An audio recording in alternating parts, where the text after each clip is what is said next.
Race fans, that magical moment is here. Now to say the most famous words in motorsports, the chairman of the board from the Indianapolis Motor Speedway, Mary Holman George. Gentlemen, start your engines.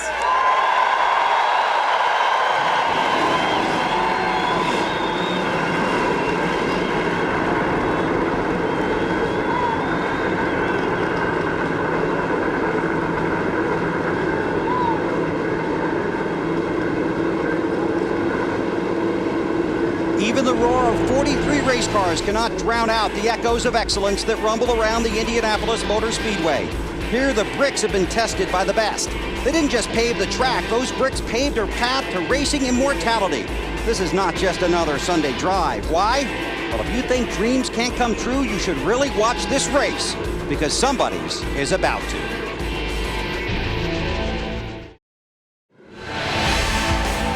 The Allstate 400 at the Brickyard is brought to you by Nextel.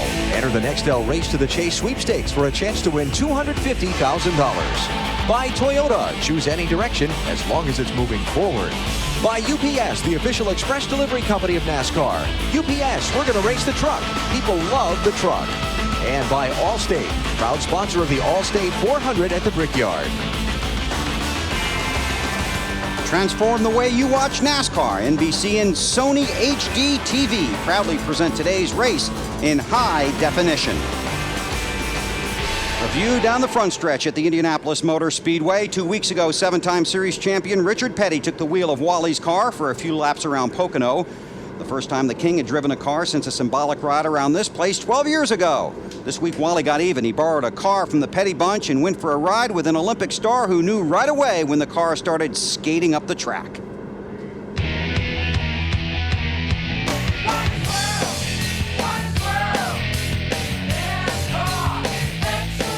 I would like to welcome my guest this week, Bonnie Flair, Olympic gold medalist in speed skating. Welcome aboard, Bonnie. You got it. Now, Bonnie, you have a lot in common with NASCAR drivers. You go fast, and you go in circles. And we're always going left, right? Going right is real difficult.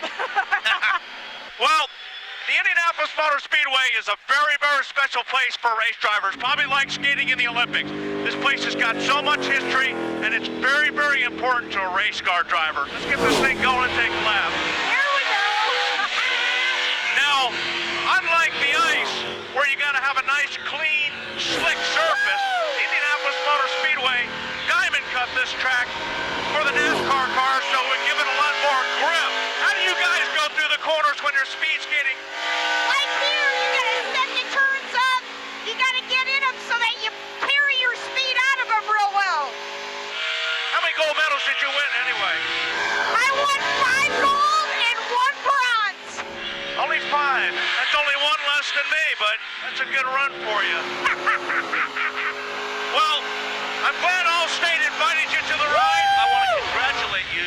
You are the first woman that has a scream during Wally's World. Now, I know the gold medal thing was important to you, but this really was the most important thing you've ever done in your life, isn't it? One of the coolest things I've ever done. I can't wait to go ice skating with you. Hey, you got a date. Yeah, I'll be there. Thanks a lot. That was very cool. Yeah, that was cool good. What Allstate does with the Olympic athletes. Yeah, very cool program. It's outstanding. And we'll send cameras for that ice skating exhibition for you. Budweiser, the official beer of NASCAR, is the proud sponsor of the Budweiser Pole Award given to the fastest qualifier at each NASCAR Nextel Cup Series race. Budweiser congratulates Elliott Sadler on his 2nd pole of the season, and we will see him in the Budweiser Shootout, along with all the rest of those drivers, at Daytona in February. Here's the starting grid for today's Allstate 400. On the pole, Elliott Sadler, and next to him, Jeremy Mayfield in a Dodge. Row 2 this afternoon. On the inside, Michael Waltrip, Casey Keene. A lot of fellas talk about the 9 car being very fast. Row 3, Brian Vickers, a Hendrick Motorsports car, and from Penske Racing, Ryan Newman. Jeff Gordon inside row 4 has won this thing 4 times. Sterling Marlin has not won it once. In In row 5, Ricky Rudd, 1997 winner here, and Mark Martin in what could be his final appearance at Indy. Great qualifying runs for this duo in row 6. Kenny Shred on the inside, Mike Bliss on the outside. Row 7, Robbie Gordon, who loves Indianapolis, and Kevin Harvick, who has won here. Jeff Green on the inside of row 8, Kyle Busch on the outside. In row 9, Martin Truex Jr. racing for a Busch Series championship, making a Nextel Cup start today, along with Jason Leffler. Joe Nemechek, row 10, Matt Kenseth, champion on the inside. In row 11, Scott Riggs, and there's Tony Stewart. Let's take a look. Robbie, yeah. Go ahead. We'll watch the lineup. You talk to Robbie. We got to catch him on the front straightaway because I don't know if our radio will work anywhere else. Robbie, this is Paulie in the booth. You hear me? I got a copy on you, Wally. This place is cool, isn't it? Brickyard? It's always great to come race here at Indianapolis. You know, so much history here. It's going to be a little different today, being a lot warmer than it was yesterday and not getting a lot of practice and being warmer than when we tested. Going to have to be careful on the tires. You know, that's one thing. You guys had the pressure to just make the race, where a lot of these guys have race setups on. How many changes are you guys going to make on these first couple of pit stops to get this car to handle? Well, we didn't go 100% full Monte on qualifying, but we had a pretty big qualifying setup in it. I think we're going to be okay there. You know, we got to take some wedge out of all 4 jack bolts, raise the track bar. If it's not good enough, we'll come down pit lane, adjust it under one of these cautions, make a big change, and I think we'll be good late in the race. All right, thanks, Robbie, and good luck. Thank you. You saw Rusty Wallace and Jimmy Johnson back there in row 21, Terry Labonte in row 22. Now, the actual starting lineup will show that Boris said in the 36, the 41 of Casey Mears go to the back for additional work. The 04 of Bobby Hamilton has requested to start at the back of the field, and the 2 of Rusty Wallace back there because he's in a backup car after crashing in qualifying. 9 drivers did not make the Allstate 400 here at the Brickyard. So their hearts were broken yesterday. The other 42's hearts will be broken today when they don't win the Allstate 400. But somebody will. Yes, and have their dream come true. Final thoughts from pit road before we go racing at Indianapolis to Marty Snyder. Bill, and that somebody might just be Casey Kane. In this race last year, he used the outside groove, proving there is one, to finish 4th. His car, he told me, is the best he has ever sat in, but that was in practice yesterday. Carl Ray Evernham told me his one concern is the weather. We heard Robbie Gordon mention it is a good bit warmer than it was yesterday, and Ray said that might change their setup just a bit, but their car was excellent yesterday. Ray told me a car that can win this race. Matt? Back at Pocono, Greg Biffle lost 1 spot in the championship standings, falling to 3rd. So you think the goal here at Indy is to get back into 2nd, but he told me the biggest thing, he doesn't care about points for this event.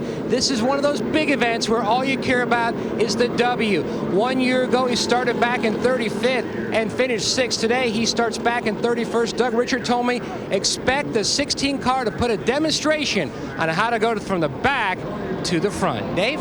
What will Kurt Busch's day be like? He's only ever led 3 laps here at the Brickyard, but he's finished on the lead lap 3 of the 4 times he's raced here. And this weekend, before a poor qualifying performance, he had a very fast race car on all of the timing sheets. But perhaps a really good predictor is how well he ran at Pocono. He won that race, and many people say that if you can win at Pocono, you can win here at Indy with the same sort of setup. That momentum may carry Kurt Busch to victory lane today. Alan? Well, Dave, we talk about it every year here at Indianapolis. It's a story every year. This very narrow pit lane. I'm down at the turn 1 end of pit road.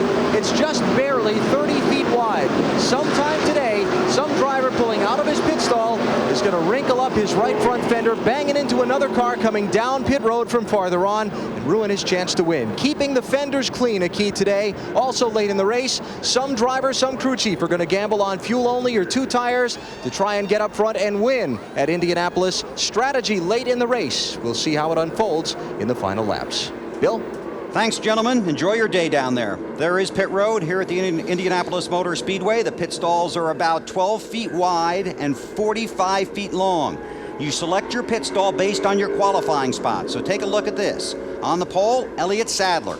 He has the best starting spot and a great pit stall, BP. He certainly does, because as long as he can stay in front, there's no one going to be in his way coming in. And when they finish changing tires, fuel, he just drives out with no one in his way. Tony Stewart starts in the middle of the pack. He's in the middle of pit road, surrounded by other cars. And Jimmy Johnson, who never got a chance to make a qualifying attempt, well, he's all the way down there by turn 4. Yeah, and he's going to have to give a lot of give. When you're a driver coming down that pit lane, it is very narrow. You've got to watch cars peeling out of the pits and not run into them or have them run into you. So as a driver, you got to stay on your toes, because Alan is right. Some of these chances today are going to get ruined on pit lane for winning this race. It's very tight down there. There you see some of the 250,000 fans here at the Indianapolis Motor Speedway. 43 cars on this 2.5-mile track, the short chute between turns 3 and 4. When you think about the names that have gone to victory lane here, both in open wheel and stock car racing, it just makes you wonder who's going to be next. There's a museum on the grounds that's well worth the price of admission. Now the pace vehicle will head for pit road, and the 250,000 will come to their feet. 43 cars about to race, 43 hearts already are. Front stretch is 5/8 of a mile long. They wait now for the green flag at Indianapolis.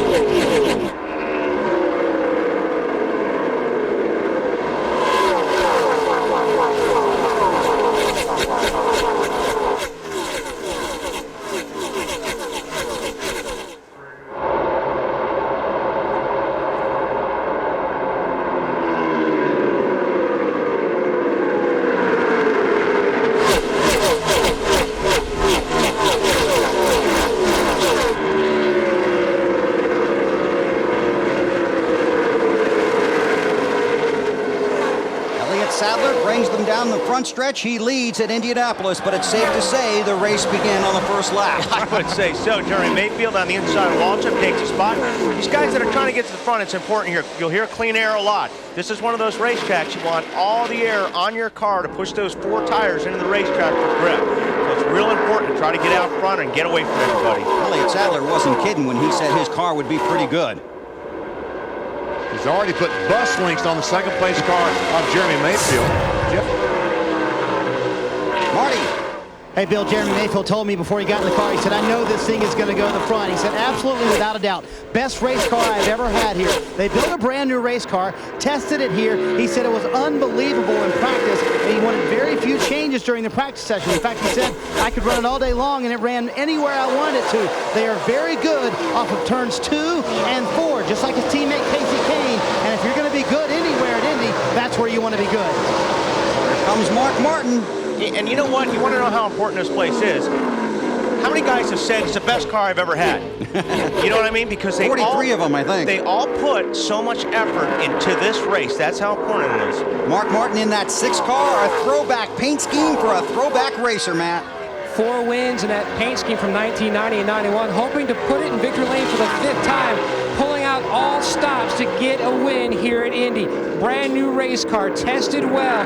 They ran well at Pocono. They're expecting good things today. He's trying to end a winning streak that dates back 43 races, Bill. And to top that, he's won here before in IROC. 3 straight races. Thank you, Matt. Robbie Gordon on the outside and the through the loon car with, boy, they're packed in here. You got Kevin Harvick on the inside. Yep. Matt Kenseth in the 17, Tony Stewart in the 20, Home Depot Chevrolet. Marty, you got some stuff on Tony? Billy wants to slowly march his way towards the front. When they tested here last month, the test did not go very well. The first half of the day was almost a waste, Greg Zipadelli told me this morning. But in the second half of the day, they got better. But when they got back to Huntersville, North Carolina, they said, you know what? Maybe that's not the right car to bring. So they brought another car, the one that they hadn't run this year at all. Put a brand new body on it, and this is the car Tony brought. When he got into practice yesterday, he said that was the right decision, guys. This car will be good in the race tomorrow. Marty started 22nd. He's up to 16th. That's another car. Best car he's ever had here, right? Yep, exactly right.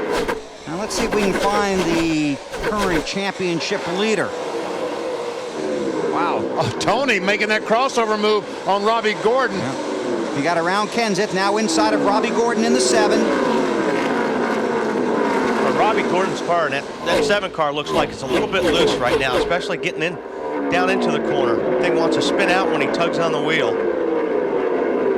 There's Jimmy Johnson, the 48 car, trying to march his way forward. Last time by, he was running in the 35th position. Dave on Jimmy.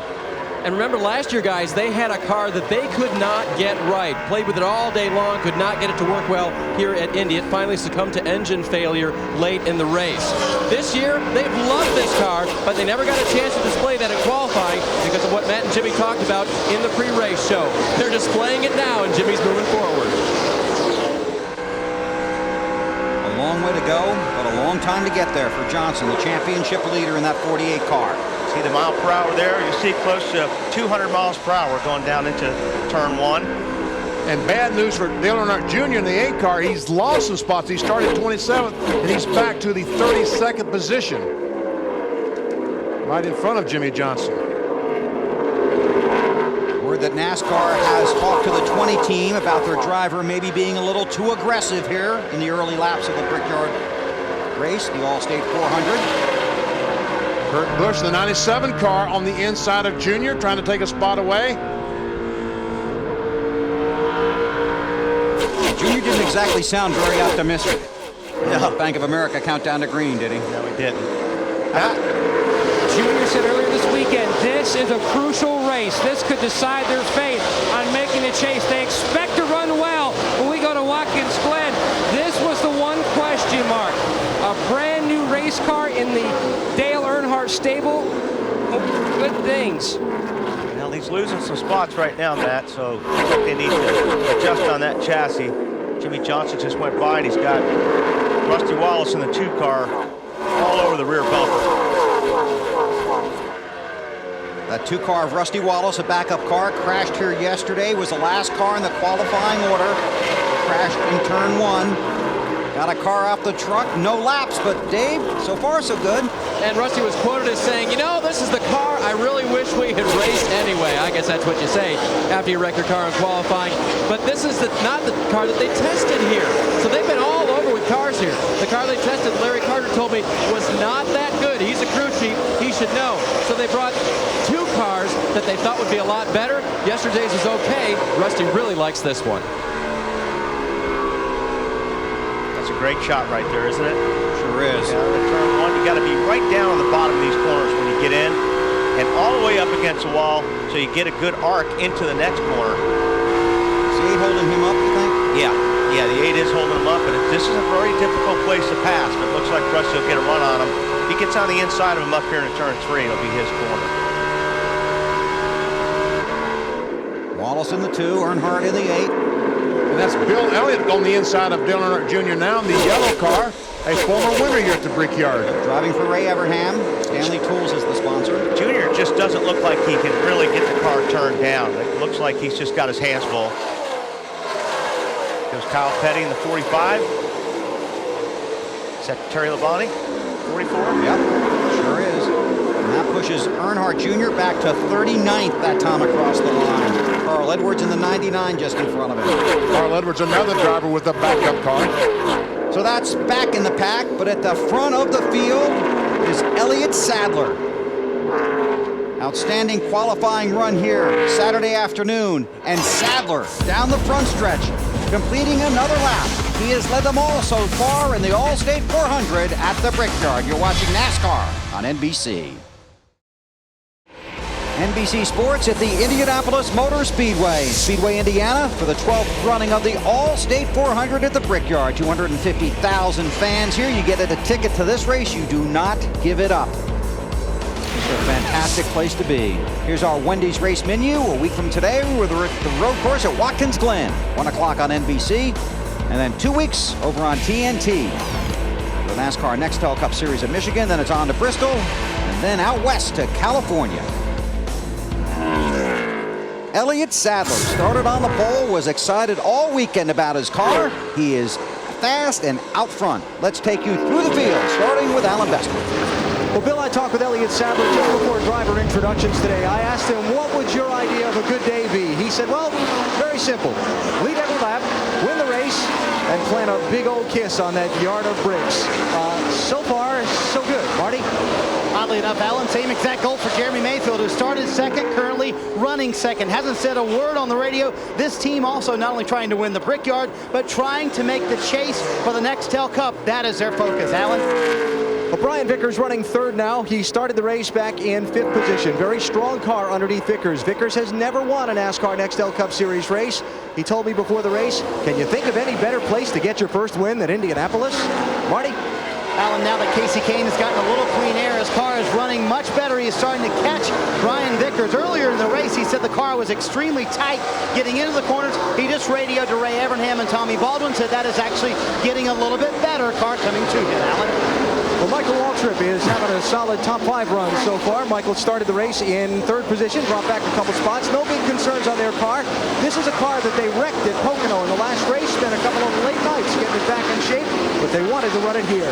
Jeff Gordon looking for his 5th Indianapolis Motor Speedway win. His crew chief Robbie Loomis telling me before the race, no pre-designed plan as far as their race strategy is concerned. They're going to see how the day unfolds, but they expect to be in the hunt by the end. Matt?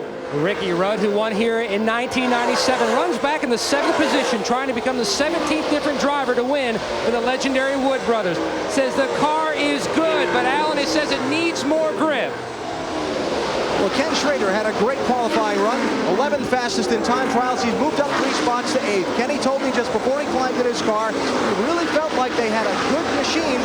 They were going to go after it for all 400 miles and see if they could pull off the upset. Matt? Mark Martin trying to get Jack Roush's first Brickyard 400 victory. Just riding along back in the 9th position, just settling in. Says the car is good, just a tick on the tight side, but good, Alan. Well, Kyle Busch is running in the 10th position now. This is Kyle's first ever trip to the Indianapolis Motor Speedway. Intimidated? Not in the least. Definitely, though, understands the history and tradition and would love to go to victory lane for the first time here today. Matt? 1 year ago, the month of August and the first part of September, knocked Kevin Harvick out of the chase, hoping to bounce back in. He's only 73 markers out of 10th. He's won here before. A good race car.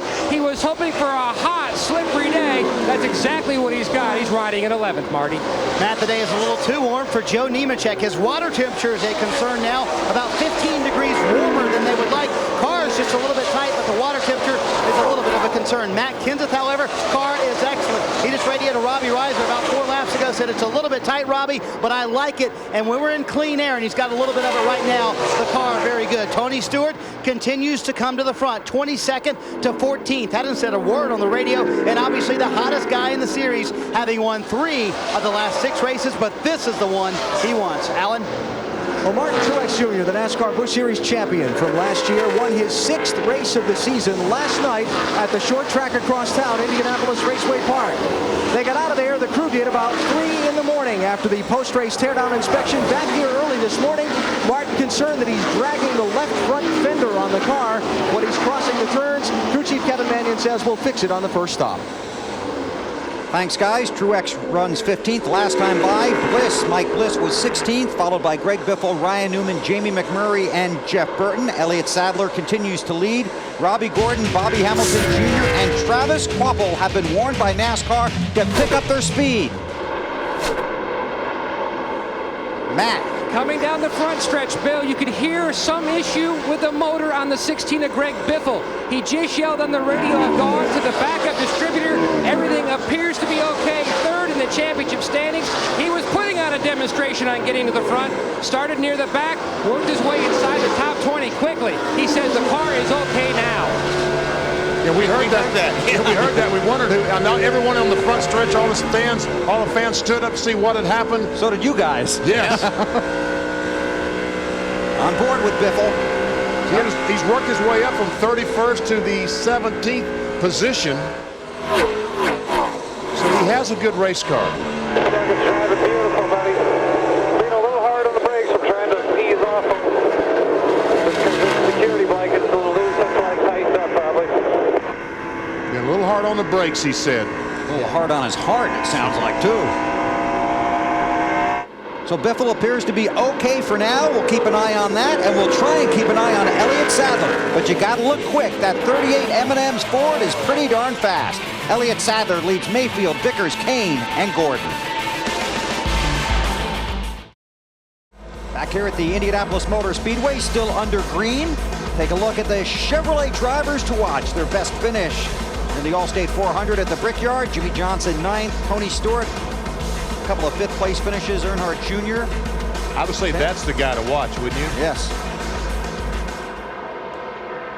Uh-oh. Caution is out. Bobby Hamilton Jr. off the pace. Travis Quapple had already pulled down pit road. Bobby ran into somebody. Yes, or something. Could be a left front came apart there.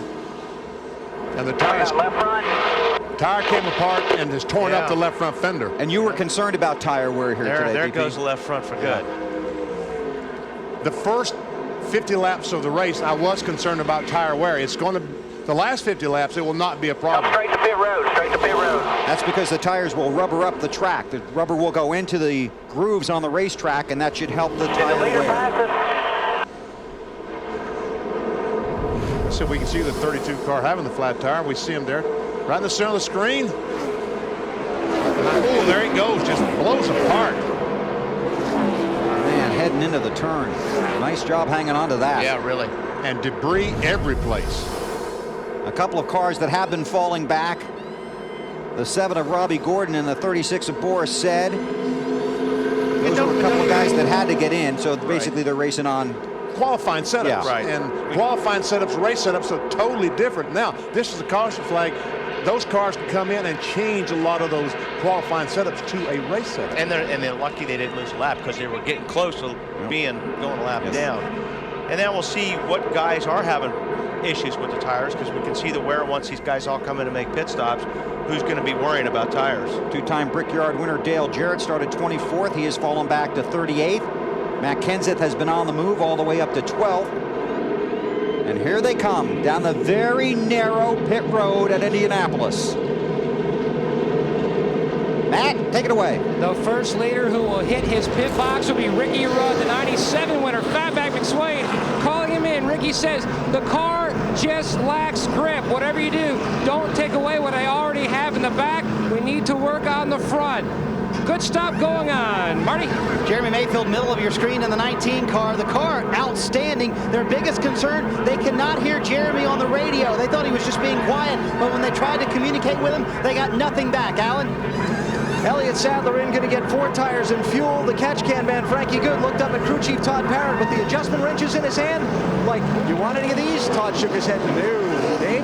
Championship leader Jimmy Johnson decided at this time not to take 2 tires for track position. They took 4. They made adjustments through 2 holes in the rear window with their wrenches. That will adjust the car better for turns 1 and 2, where he was a little bit tight pushing toward that wall. Bill? Hallelujah! They all made it off pit road without any contact. But that's only the first time. Well, true. It'll be a busy day down there. Guys trying to make their cars better. Jimmy Johnson trying to get to the front. But the story so far, Elliott Sadler at the Brickyard. Still under caution here at the Indianapolis Motor Speedway. The Allstate 400 at the Brickyard. Elliott Sadler continues to lead. Benny, let's go inside our Home Depot virtual garage and take a look at the tire issues under the microscope today. Talking about camber, we talked about this at Pocono 2 weeks ago.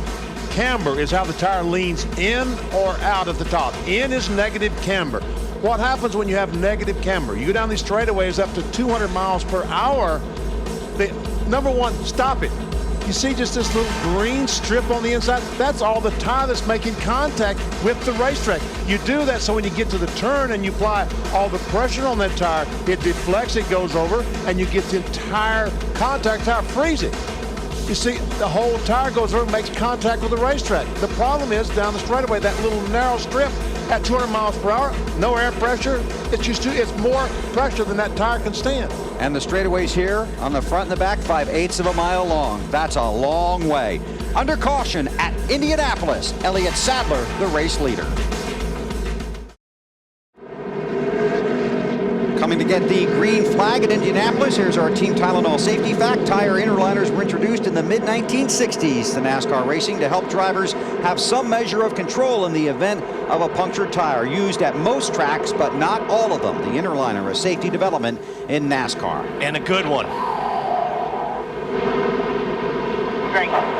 Green flag out again at Indianapolis.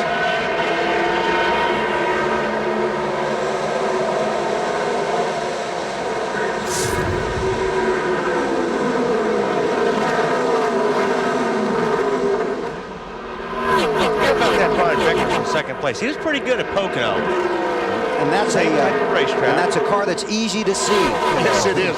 Lime green. I think he finished second in the first Pocono race behind Carl Edwards.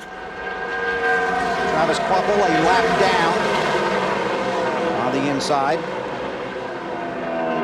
We've got some stories from pit road here in a few moments, but just to update some drivers for you, Jeff Burton had a problem with his jack on his pit stop. That cost him some spots. Gordon in the 24 looking at the 9 of Casey Kane.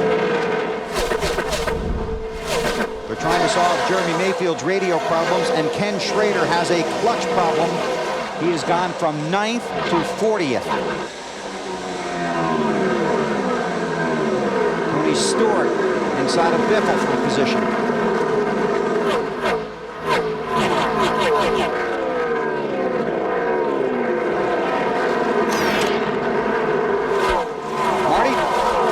About the 20 car of Tony Stewart. He was a little tight. In fact, he came on the radio at the end of that run, Bill, said, I'm getting worse and worse every lap. I need some help here, guys. And they made major changes up on the track bar, air pressure adjustments in both rear tires, trying to loosen up the 20 car a little bit for Tony, make it a little more drivable for him into the corners. The car looks pretty good right now, Marty. He's passing a lot of cars on the inside, and that's in traffic. So maybe the changes that Greg Zippendale and the crew made are going to work. We see the Biffle car being passed by Mike Bliss behind Tony Stewart. Matt, what's going on with the 29 car? He just lost a spot to Tony Stewart. Now he had trouble hearing on his radio. He could not hear the team earlier. Also had issues with his left front fender. It was pushed in, BP. They had to pull it back out. He says the car is tight off. Really good on entry. And that's one thing here, Matt. You know, your spotter is pretty important at this racetrack because it is so tight. So that can make it difficult in traffic. Riding on board with Harvick. 200 miles per hour, 2, 3, 4. Radio communications have always been somewhat of a headache for teams at this track. Yeah, they are. It's difficult, and you know, you don't really think about how much you use it until you don't have them. Right. You know, or you're having problems with them. Back in the early 70s, these teams didn't have a problem with communication with radios because they didn't use them. They didn't have them. They had pit boards. Big ones, too.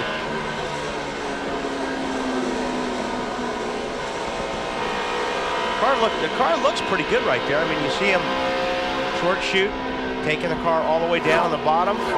Got to jump on the gas as hard as you can, as fast as you can, but his hands look pretty good on the steering wheel. It doesn't look like he's fighting it too much right there. Sadler leads, the 25 of Vickers in second. Do you know what the sponsor is on that 25 car, BP, for Brian Vickers? Let's see. Garnier Fructis. Very close. Garnier Fructis. Do you know what it is? Well, yeah, it's a hair product or something. Yeah, it's shampoo and conditioner, and there's yours. I had some sent up just for you. Well, here, Walter, you can have mine because I certainly don't need it. Mayfield closing in.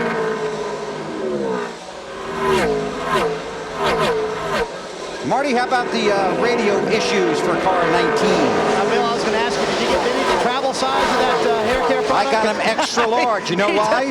Why is that? Because he's big. Thank you. That's very true. Let's Jeremy Mayfield's radio problems. He didn't know that he had a radio problem until he was under caution. He just thought that the team just wasn't talking to him a whole lot. So what they did is he had a backup radio in the car. He hooked the backup radio up. When they come back down pit road next time, they'll give him a brand new radio, and that one will now be the backup radio. Alan?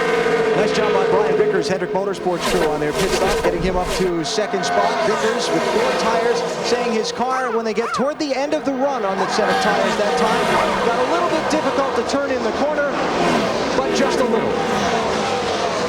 See Robbie Gordon getting put a lap down. They've been in the pits a couple times trying to make all those adjustments, trying to get back off the qualifying setup or win on a race setup, but now he's still in a good spot to get that lap back if the yellow comes out. And just to update, championship leader Jimmy Johnson up to 22nd. So he's moving the right way. The 9 of Casey Kane with a little bit of a different look this weekend, Marty. Yeah, kind of the reverse paint scheme, if you will, Bill. And he's holding solid right there in the 4th position, having a very good day. The car has been tight on the pit stop.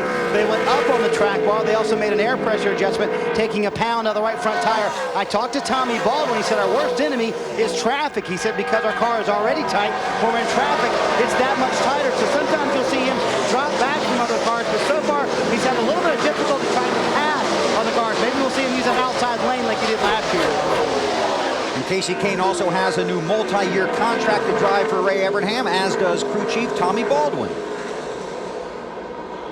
Well, Elliott Sadler continues to lead. He's led 31 of the 32 laps completed here at the Brickyard. Earlier today, Casey Kane met the winner of the Allstate Challenge, Mike Arnold of St. Louis. Now, if Casey wins today's Allstate 400 at the Brickyard, Mike will win an additional $400,000. Wow! And guess where Casey's running right now? Come on, Casey, says Mike. 3rd place for Kane. Those 2 Dodges look pretty good. Not that they're Sadler's flying, but every once in a while, Mayfield in that 19 he'll take the fastest lap, and sometimes Sadler will. Looks like when either of those cars make a perfect lap, hit their marks exactly right, they have the fastest lap. But it's more consistently the 38 than the 19. So Elliott Sadler comes around to complete another lap. The driver's doing an outstanding job, but he gives credit to his crew for giving him the car that might get him a win at Indianapolis. The effort my team puts in for this race is absolutely amazing. I think Doug Yates has been stuck in the motor ring for the past few months, and we started designing this car about 6 months ago, and it's taken about 4 or 5 months to actually build it, and we kept doing it, redoing it, so we think we got it right. Came up here for the test, and we were lighting it fast right out of the box, so my guys have done a great job with this car. Now it's got to be my job as a driver to make sure we go ahead and do a good job on Sunday, but I definitely got the tools to do it with, and I think we got some form. We just got to put it on the plate. Caution on the speedway for Jeff Green. Another one. Another left front tire. Another left front. And we're going to, I talked to a lot of guys in the garage area about this on Saturday. There was a lot of guys that were worried about this, Benny. I mean, Kurt Busch and some of those guys were saying 12, 15 laps, they were down to the cords. In Pocono in June, 21 left front tires went flat for whatever reason. Goodyear says that the teams are underinflating them. We showed you just a moment ago that narrow strip down the straightaway. Imagine 200 miles per hour and the tire about flat. Yeah.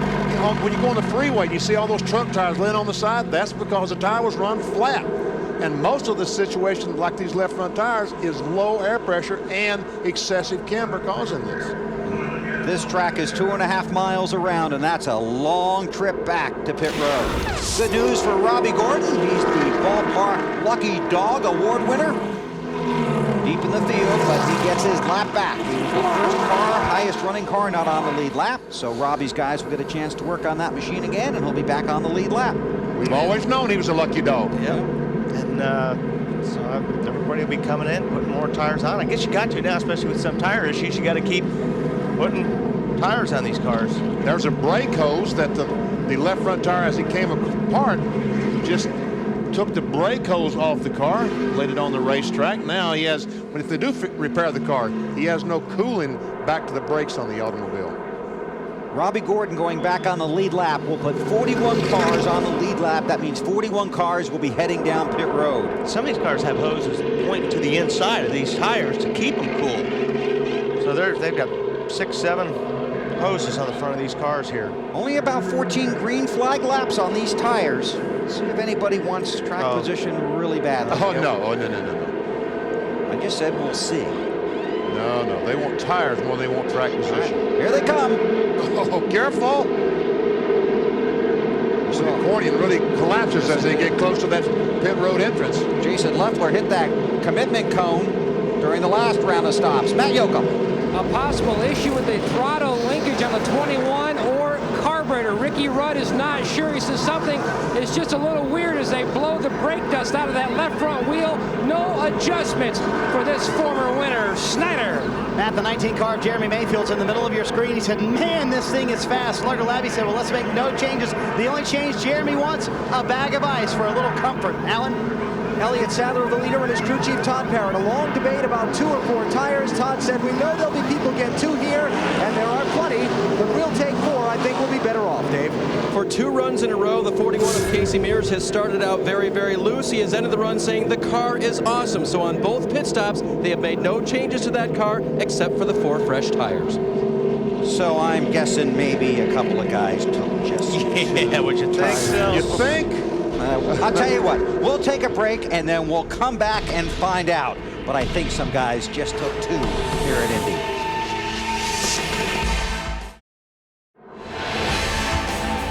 The Allstate 400 at the Brickyard is brought to you by Bank of America, Higher Standards, by Pizza Hut, home of the new cheesy twisted crust pizza. Get around the good stuff. By Garnier Fructis Style, unleash your style. And by Advance Auto Parts. For the best parts, people, and price, we're ready in advance. Still under caution here at the Indianapolis Motor Speedway. Rusty Wallace had to make an additional stop, and so did that car, the 31 car of Jeff Burton. Let's take a look inside our NBC pit window. Okay, the 31 car, Jeff Burton, sitting on pit road. They're going to change right side tires. Okay, roll. Bring the tire around. Tire changer takes the tire off. All right, we slam on the next one. Roll the tire away. He's going to get up to go around. What? Look out. Whoa. Jeff Burton all of a sudden takes off. Just takes off. Yeah, that's, I don't understand. He didn't have all the lugs on that right front. He also ran over the air hose, and he also has a clutch problem. And maybe that's what happened. Maybe when the driver comes in to make a pit stop, he stops, he puts the car in neutral, normally. When they drop the jack on the right side, then he puts it back in gear to get ready to leave.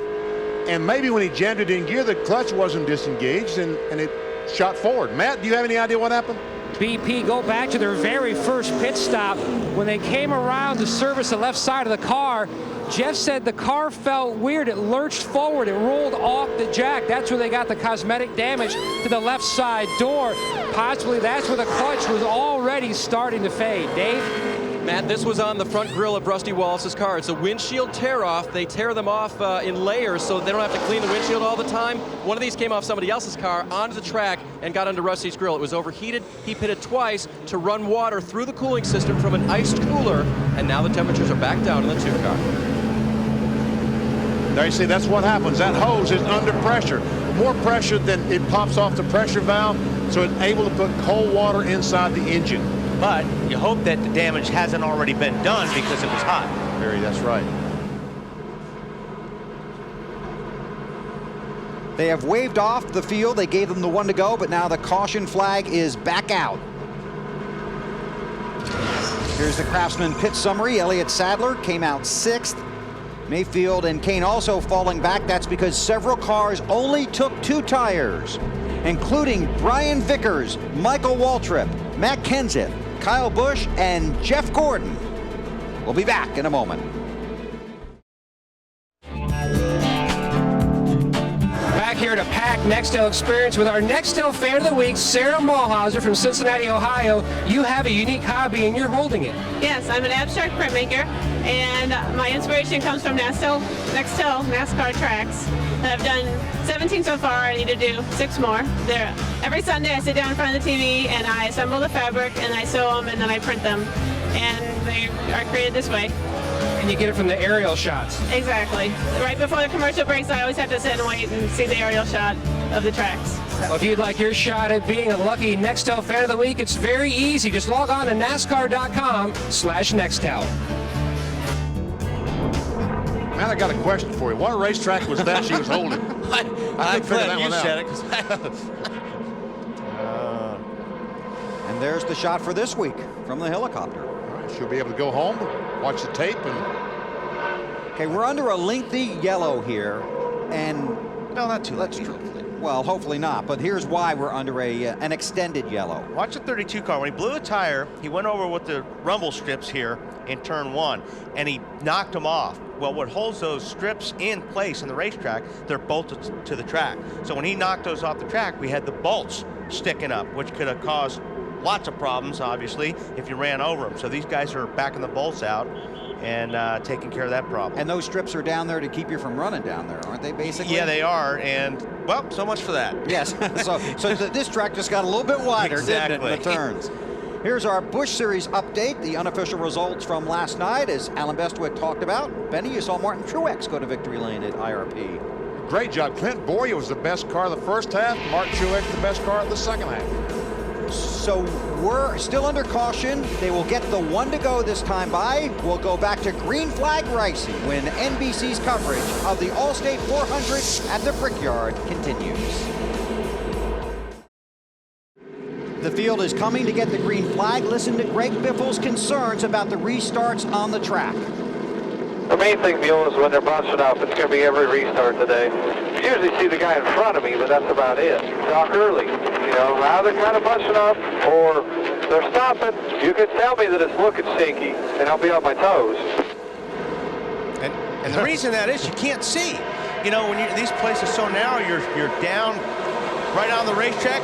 You can't see 1 or 2 cars ahead of you that well. It'll be interesting to see what happens with Kyle Busch. Got out of line before the green flag.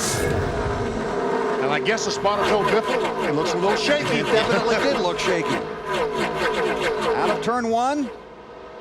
Through 2. Brian Vickers, the race leader. The top 5 guys. Vickers, Waltrip, Kenseth, Kyle Busch, and Jeff Gordon took just 2 tires on the recent stop. Somebody said that could happen, but now we'll see how good these cars, you know, a lot of times we see a car get out front. When it gets out front in that clean air, it's hard to pass, and it's fast. So we'll see how good Elliott Sadler's car is right now, as well as Mayfield, because they've got some traffic ahead of them. Look at Matt Kenseth in that 17 car. Where did he come from? 2-tire stop, and he had been marching through the field. Marty. I just talked to Robbie Reiser and asked him why the 2 tires. He said, why not the 2 tires? All we need is a little track condition. I think the car is good. I think one of our biggest problems is we're back in traffic, and that makes the car tighter. So we want to get him up front, get him some clean air, and see if he can run up front. Obviously, he can. It doesn't look like that 2-tire stop is working very well for the 15 car of Michael Waltrip. Here comes Elliott Sadler, the 38 on the inside of Jeff Gordon. And I think we're going to see a lot of that right there in the next 5 or 6 laps. That'd be Elliott Sadler passing cars? Yes.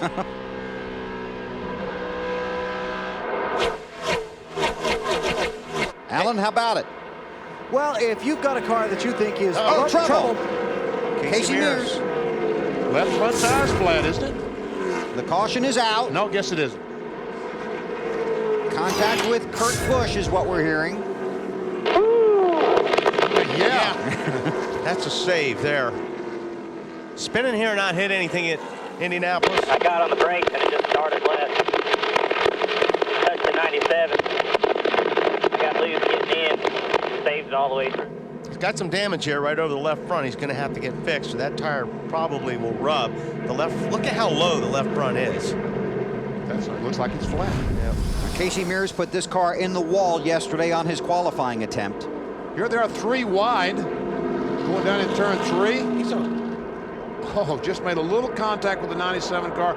As he said, enough to get him out of shape. Man, look at that. He didn't hit anything. That is a great save. That is unbelievable what that is. Well, we got a new hero. Yeah, I was going to say. That's what Rusty tried to do yesterday in qualifying, but failed. Jeff Green will be the lucky dog. Kyle Busch was good on that last restart. Nice job by him.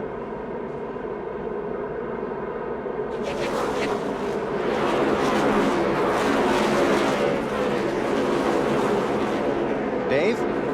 Bill, remember during the last pit stop we talked about how Casey's car started very loose on the runs and came to him during the latter part of the run. That was the same thing that was happening here. They didn't make any changes the last time. Casey likes it that way, but when you're cutting it that close, you have to really be careful on the beginning parts of the run.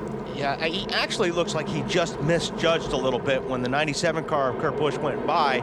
He turned down and it looked like he just misjudged a little bit and got into the 97 there. That was today. Here's a look at what happened to Casey yesterday. His qualifying lap. Bam!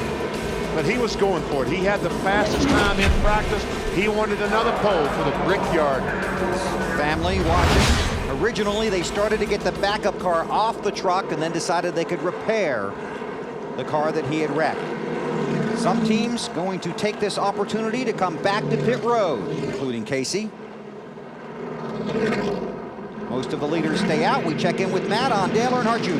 Not the day that Dale Jr. had hoped for. Right side tires only what they're scheduled to do on this stop. Now, Bill, they have gone back and forth trying to find the balance.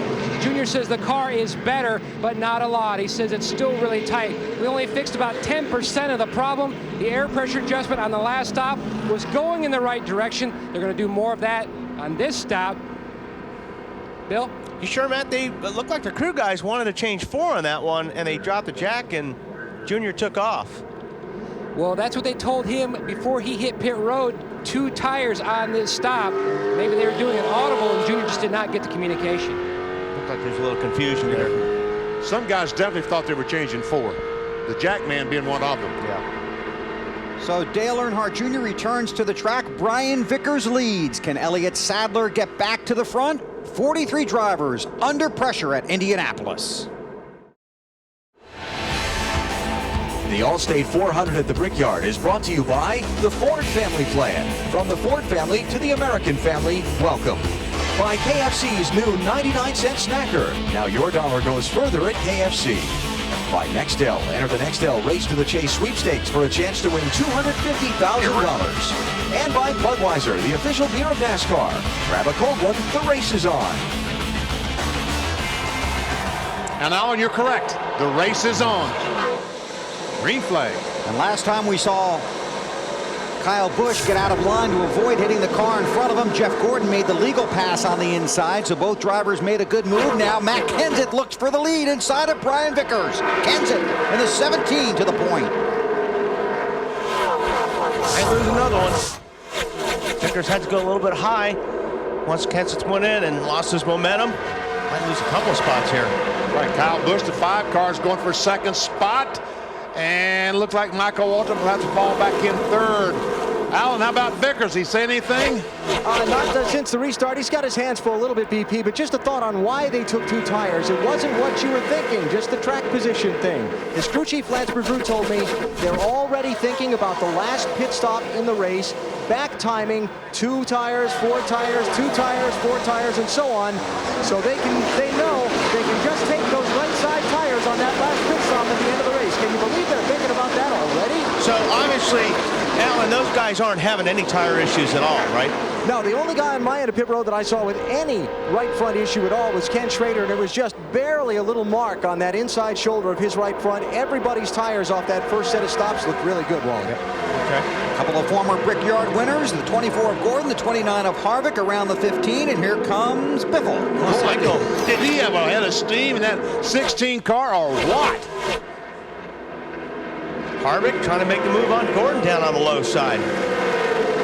And you know, you do get a little bit of drafting here. Matt on Biffle. Both the 29 of Harvick and the 16 of Biffle, Bill, track position move. They both took on 2 tires in their last stop. Todd Barrier, the 29 crew chief said we want to try it now to see if that's the move we want to do later. And also the same thing for Doug Richard. Said our car had been tight. They needed the track position, trying to get out of that dirty air, get into a little more cleaner air to help the nose of that car. Well, I tell you what, Casey Kane made those guys pay for running side by side, didn't he? Talking about the 16 and 29, 15 and 29. Wow, Nemechek trying to get by Jeremy Mayfield. And Jimmy Johnson, the championship leader, trying to bust a move. So the 19 is struggling a little bit in traffic. Doesn't have that clean air like he did earlier. Johnson started back in 38th.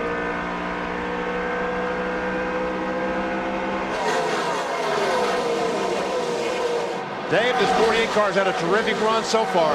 Really did, and Chad Knaus reminded us yesterday when we talked to him after that qualifying debacle that his team really responds well to adversity. They've done it again today as Jimmy goes a little bit high, and that car is just losing the nose a little bit off the corner earlier. That was the problem they were having. Marty? I think Tony Stewart's trying to work his way back up through the field after the most recent pit stops. He restarted 20th. He's up to the 14th position right now. The car was extremely tight for Tony. So what they did, plenty of things. Added a rubber to the right rear, a pound out of both left side tires, a rounded wedge out, and a pound in the right rear tire, trying to get that car better for Tony. It's very good at the beginning of a run, but it just goes too tight too quickly.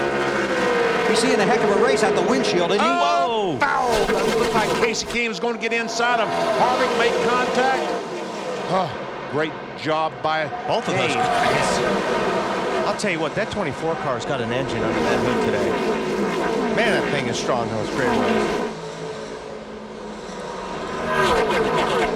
Alan, what's going on with the 24? He looks like he's got a strong car today. Yeah, he may have a strong engine, Wally, but he's struggling a little bit in the corners right now. I just talked to Robbie Loomis, the crew chief.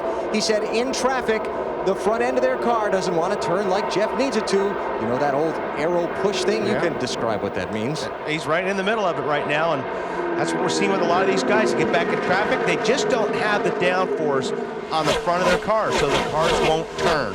When you're out there by yourself or you don't have a lot of cars around you, your car is going to handle a lot better. Nemechek, the 0-1 car, able to get by Biffle, but guess what? He got the corner. Biffle, 50-16, back by him. Meanwhile, Vickers up to second. Kyle Busch to third, behind leader Matt Kenseth. Boy, this is good stuff. This is. These cars. Goes Biffle. In the 16 under Michael Waltrip. Joe Nemechek in the 0-1 Army Chevrolet. And Mayfield in the 19, who was so strong early. Joe's car is working pretty good right now in traffic. There he goes on the inside of Michael Waltrip in 15. Tell you what, Army car is strong. And here comes Jeremy Mayfield back in the 19 car. Michael just looks like in that 15 car, he's having a hard time. Alan, what's going on with 15 cars? Well, Wally, that story I told about Jeff Gordon just a minute ago. Okay, same thing. Ditto. Michael Waltrip having a tough time with front end grip in traffic. Not enough air on the nose. And you know, the other thing, guys, the cloud cover has really thickened here. The temperature outside has cooled a little bit. That's great for the guys down here on pit road, but it's changing the handling on some of these cars. Yeah, that's probably going to make the cars push even worse. Well, we saw it just yesterday in qualifying, the temperature change affecting race cars. Ricky Rudd, the 21 car, closes in on the back of Jeff Gordon, 24. And there's Mike Bliss in the 0. A terrific run today for Bliss. He's running 15th last time by, took 2 tires on his last stop. There's Bliss in the 0 car.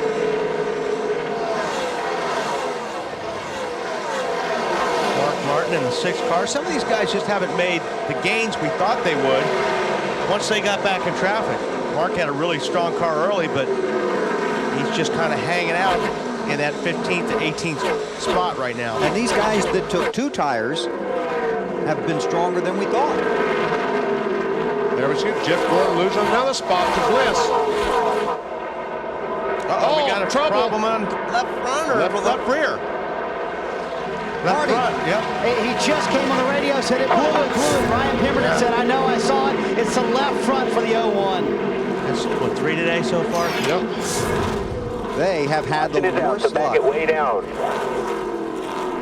And that's the thing, these tires are going today. Just blew the front fender off and tore the hood up. And a lot of other stuff too, I'm sure, when they get. You know, some places, out. if the tire goes down, you can catch it. You can get in and get a tire change without tearing the car up. But we haven't seen that today. No. They're going to, the left front tire will have to go flat in this short shoot between 3 and 4 to save the race car. It happened so quickly. Well, remember what happened here last year? Sterling Marlin cut one down, decided not to come onto pit road, tried to make a lap, caught the car on fire. I remember that. And then Robbie did the same thing. Yeah. You see, he knows the tire's flat right now, and you can see some smoke, but you're going so fast. He's trying to get down to the inside of the racetrack. Guys see him, he's got a problem, but you're still going so fast when that tire goes flat, it just starts ripping apart. Pemberton is watching the video. He sees the left front. Wait till he sees it really come apart. Marty. Oh, man, I don't know if you guys can see all the damage, but I mean, there's a ton of it on the left front for Joe Nemechek. And literally 5 laps before the tire happened, he had radioed to the crew, said this car is getting very, very good. And we had just talked about how fast the 01 car was, Wally, and now this.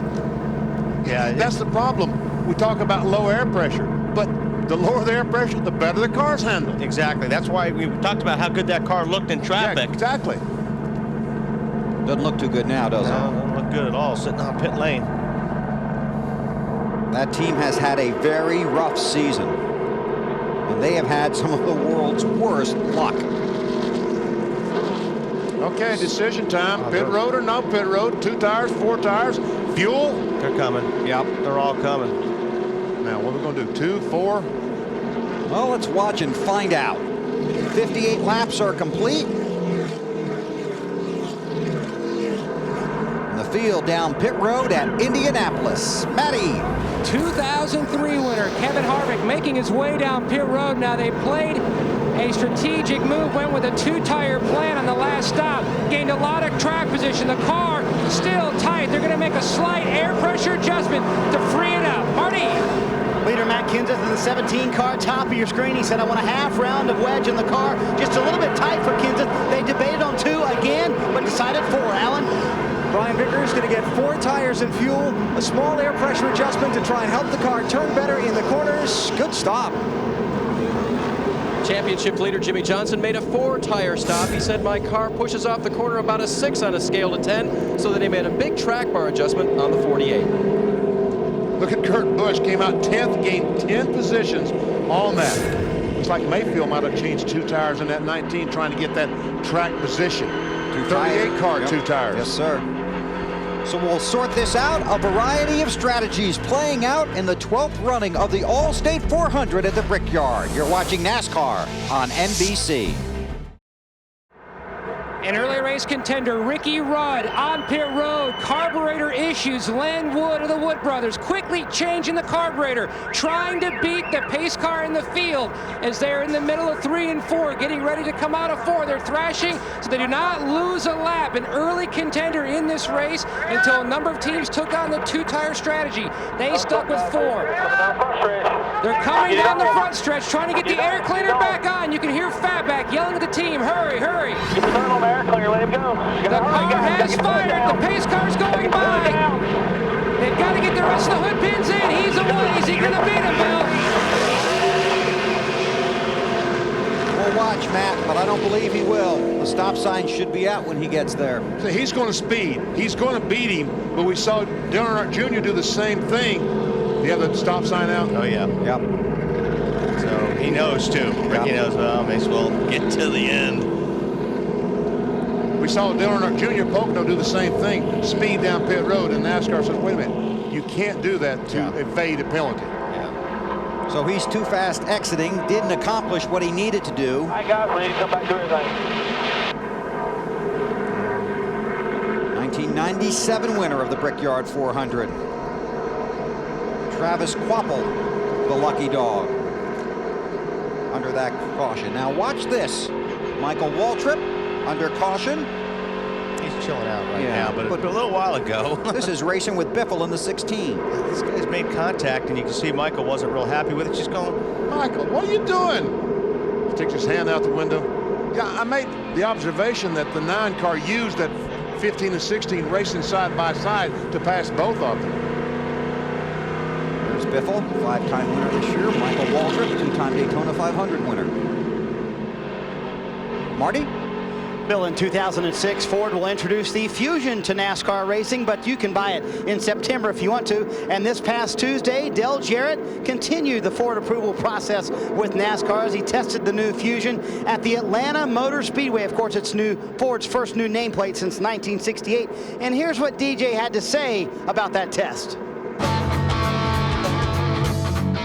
The Fusion seemed to be a car that's well balanced, something that we were looking for that would be good entering the corner and through the center of the corner and exit. I was very pleased with that. The car didn't seem to fall off much in a 10-lap run, and that's what we were looking to achieve. Had the speed at the beginning to run well, so I was very pleased with the new Fusion.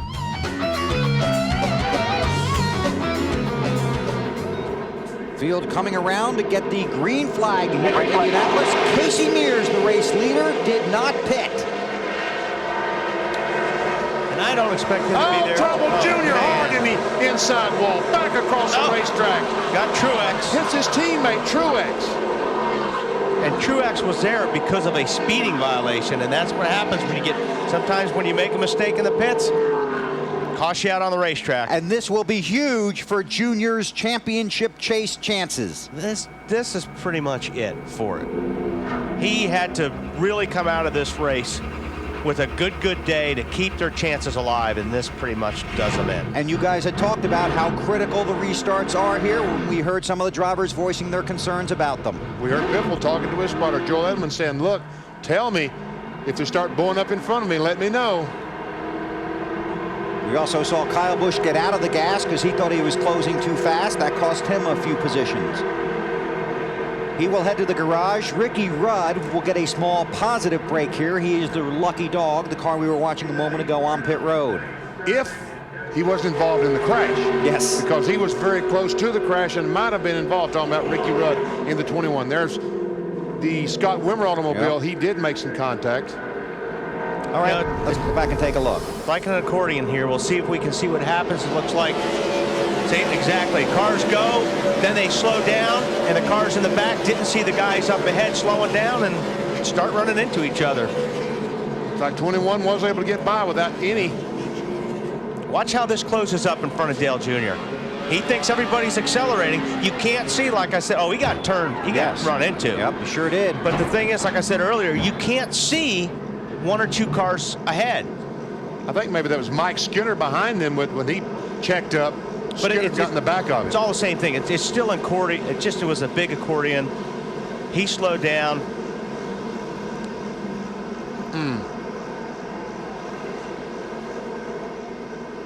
We're not sure who got in the back of him, but obviously somebody did get in the back of him. Rudd just slipping by on the inside. Robbie Gordon got a piece of it. Boris Said might have gotten a little bit of it.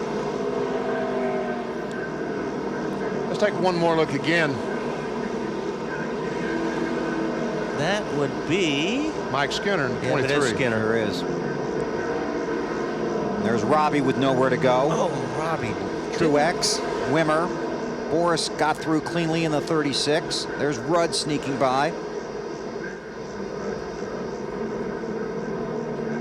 And this is what the people sitting in turn 4 saw. And Truex is saying, no, where did he come from? And I was racing at Indy. Oh, I'm not racing at Indy anymore. Now Truex walks back into the garage. Wow, that's a lonely feeling. The restarts here have always been pretty tricky. You have so many cars still on the lead lap. And you can't pull out of line. Nope. Till you get past the start-finish line. Pit road is closed here, but the pace car will bring the field down pit road so they don't have to drive through the debris on the front stretch. Right now, Earnhardt Jr. is 16th in the championship standings. He was 15th before the last lap was completed. And you're right, Wally, this is about the end of his chances to chase for the Nextel Cup. Really didn't need to lose 80 points, 100 points, whatever he's going to wind up losing. This is going to be pretty much impossible to make up. And not only is he going to lose points, but a bunch of guys, because it's so tightly bunched back there, are going to go past him in the championship standings. But the 8 car, like the 24 car, their concern the rest of the year now is not making the NASCAR Nextel Cup, getting this 8 car competitive again, where he's running up front each and every week. Greg Biffle gives a lot of credit to his success this year, saying this championship run actually began late last year because they were so strong, and it's paying off for Biffle in the chase for the championship. Under caution here in the Allstate 400 at Indianapolis. Casey Mears is scored as the race leader. You're watching NASCAR on NBC. Motorsports live at the Indianapolis Motor Speedway. The 12th running of the Allstate 400 at the Brickyard, still under caution. Cleanup for a multi-car crash involving Dale Earnhardt Jr. and a handful of others. Time now for the Singular Race Talk $1,031 challenge. Rusty Wallace has gone 48 races without a victory in his last Brickyard 400 today. Where will Rusty go to victory lane next? Will it be today? Will it be next week on the road course at Watkins Glen? Maybe later, 2 weeks in Michigan, or D, Bristol? Don't influence the voters, please. I'm not going to say a word except if my winner doesn't get 75% of the vote, something's wrong. To vote, text the word RACE to 191 on your Singular wireless phone, or go to NASCAR.com. You might win $1,031. I meant to say my choice in those four. We're under caution because of multi-car incident on the restart, coming to the green flag here. And it's a very slow restart. They accelerate, but as Lloyd talked about, there's such an accordion effect. By the time it gets back to Junior, he slows. The car behind him, Mike Skinner, can't slow down fast enough, runs in the back of him. And then the racetrack being very narrow, pretty soon 5 cars they threw the green about 3 car lengths before I got to the double red line, so it kind of threw me off guard. I think I stacked everybody up. The guys in the middle of the pack start going because they hear the green flags out, and the leaders haven't gone yet. And see, that's what I was going to just say. The guys in the back are accelerating faster and sooner than the guys in the front, and that's what happens. That was Casey Mears basically explaining his situation. Dale Earnhardt Jr. reportedly unhappy with the slow pace of the restart. We saw an incident to this very similar in this race a year ago. Dave Burns. I'm with Chip Ganassi now. Chip, you've watched the restart. You watched it live as well. Did you see anything a little slow about it or wrong with the way Casey led the field to green? Yeah, no, you know, Dave, you're coming down at the pace car speed, and the acceleration cone and the green flag is in front of the acceleration cone. You can't go anywhere until you see the green flag wave. I think they're a little late on the green flag. So it pretty much backs up what you guys have talked about. And something else, let me show you that restart once again. Look at the big gap between the 42 car and the car behind him, or the car in front of him. See, look at that area. Look at that area. Rusty Wallace is up there, and there must be 5 or 6 car lengths between Rusty and Jamie McMurray. But, yeah. And NASCAR asked the 42 car to stay closed up. And something else you'll see with those veterans, they won't necessarily be directly behind the car in front of them. They'll kind of cheat one way or the other if they can, in case some trouble breaks out. Marty. Dale Earnhardt Jr. has come from the infield care center, and what happened on the restart, Junior? Everybody took off, and then everybody stopped. And when I stopped, I got ran into. It's hard to see when you're way back in the back, you know, what the leaders are doing. But they called the green flag, and I was waiting for Bill to go. And when Bill took off, I took off. We stopped again, and I don't think Skinner knew what was going on, and or whoever was behind me, whatever. I think it was Skinner, but just got turned into the wall. So I don't know. My spotter said the leader brake checked on the restart, but I don't know. I haven't seen anything. This is a devastating blow in terms of the championship. Is it over, Junior? Man, I just hope I don't have to get back in that piece of crap today. I hope I can go home. So. But in terms of championship, you lose a lot today. Well, yeah, obviously, you know, but it's life. You got to deal with it, good and bad. So we'll be all right. If we make the chase, we make it. If we don't, we don't. We still try to win some races for the years out. You came in 110 points out of the chase, but this will be a big hit. Junior, the best thing, get in your rental car and leave. Then you won't have to get back in that car. And drivers have done that before. Yeah. Should we mention any name? Anybody that we know personally that we work with? Are you insinuating something? You brought it up. But the sad thing is, I was in the garage area this morning.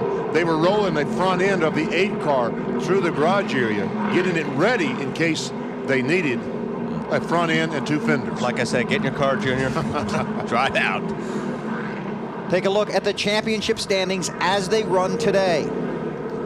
Tony Stewart, 30 points behind Jimmy Johnson. Remember, the top 10 drivers in the championship standings after race number 26 at Richmond in September qualify for the chase to the Nextel Cup. There's also drivers within 400 points of the leader. Right now, the 400-point mark is not a factor, but you can look at these other guys. Dale Jarrett has not run well today, has backed up 1 spot to 11th. Murray in the 42 has gone up to the 10th spot. Field got the 1 to go last time by. And will go green flag racing, or at least try to, this time by. Casey Mears, the race leader, the pole sitter from a year ago with a new track record.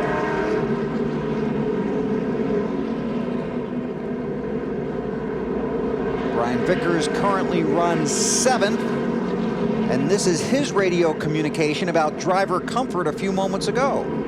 Good time for you to be doing a lot of drinking there, bud. Hey, Mama wants you to do your in-speed exercises in there so you don't cramp up. Not sure what those are, but I'll figure something out. You said you had a little routine in there, like a rocket? Yeah, I'm going to take it to Broadway soon. These cars are very hot here. This is one of the hottest races that a driver will run in. And how hot is it? Go put your coat on, go sit in your car, roll the windows up, and turn the heat on. And it's still not as hot as what's inside these race cars here.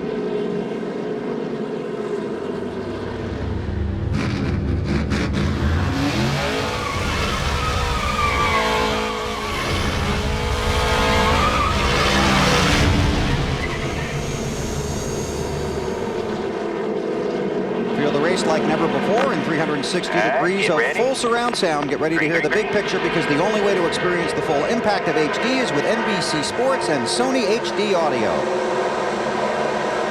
I'll tell you what, these restarts are tough when you're back 15th to 35th. And you'll see the cars, the drivers will move to the left a little bit so they can see down the racetrack and have to avoid the guy in front of them if something boxes up. But it's very hard to see at this racetrack.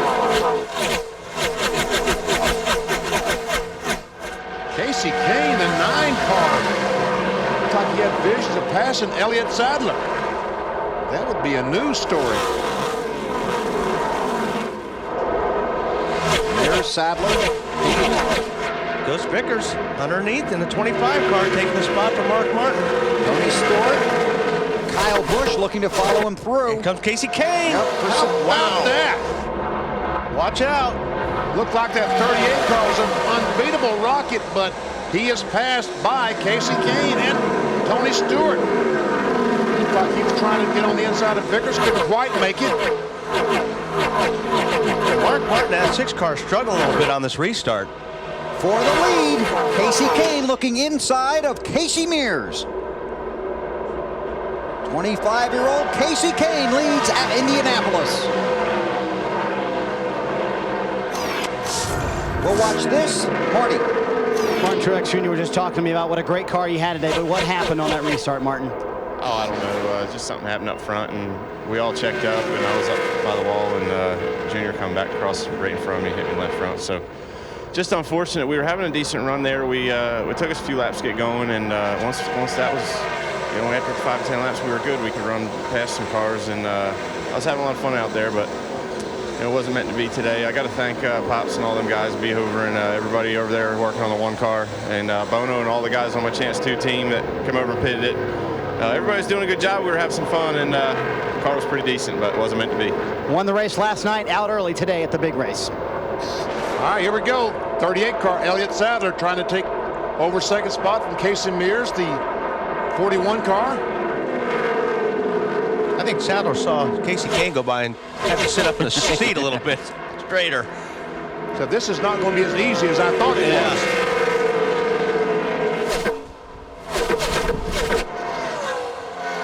Kane won at Richmond earlier this year. In the 9 races since, only 1 top 15 finish.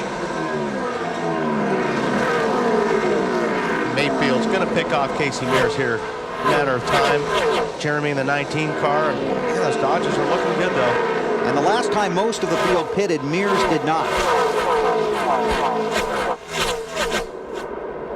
All right, here we go. Jeremy Mayfield, 19. Will take that spot away. Goes in the 3rd. Matt Kenseth trying to get a look. Wow. That's where your spotter comes in, letting you know that there's a guy making a move on you. 41 is just wishing he had some tires, isn't he, Dave?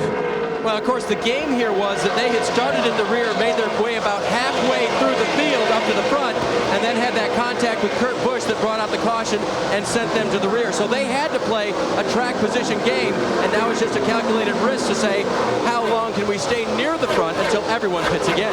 Right. Vickers washing up there a little bit. Yeah, and Tony Stewart got by him in the 20, and Kyle Busch in the 5 car got by him.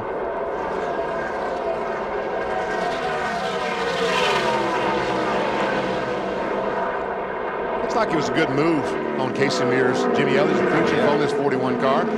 They're up front. They have some track position. The way things are going, about 25 laps, we're going to have another caution flag so they can come in and change tires. Hopefully it's not them. Yeah, with tire issues. There is a report they're looking at the 48 car of Jimmy Johnson for a possible tire rub. Tony Stewart. Oh, looking under Mears. Still looking. Still pedaling. Well, he's there. Marty. Bill, you just got to give some credit to these Home Depot guys. They have made this car better for Tony Stewart. Remember, early in the race, it was extremely tight. They've worked on it. Several changes on several stops, and there's trouble on the racetrack with Jimmy Johnson. The championship leader is around. Gordon gets by. And he doesn't hit anything. I don't think. I don't think he did either, BP. He did left front. The valence is pushed under just a little bit in front of the left front tire, but that might have been when he was going around and around. The spring is so soft, it gets it went down and drug the racetrack. He spun here a year ago and didn't hit anybody.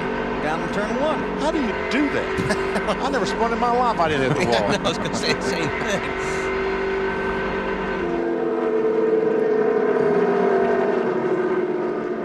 Okay, so you want to drive a Nextel Cup car at Indianapolis, huh? Hang on.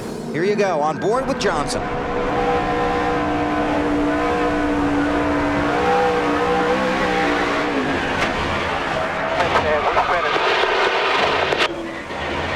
Jimmy, I'm down on the bottom. Looks like he just, I don't know, it looks like he jumped on the gas and got loose. Yeah, hey, look at this. Ricky Rudd, hard contact with the wall. You gonna make it around, you gotta have a record. When did that happen? There's a back stretch right there. Off of 2. Turn 2, so he must have gotten the smoke or something, and because you couldn't see anything behind Jimmy when he was. The window net is down, so Ricky's okay, moving around. 48 on pit road. Dave, an update? Just on and off pit road, 4 tires for Jimmy Johnson, guys. Thank you.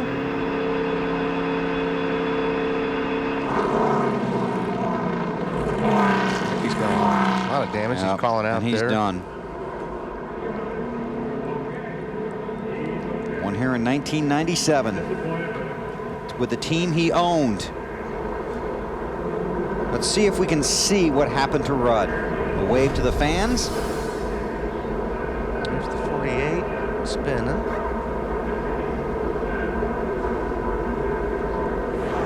I'm guessing Ricky let up and somebody else didn't. That's the safer barrier right there on the right-hand side of your screen, the softer wall. I think he missed it. Well, I guess he did hit it initially. See, all right, let's see if we can see behind the 48 car, just at the very top. Look at how much smoke. These guys are driving into that smoke and they cannot see a thing. Hard to tell.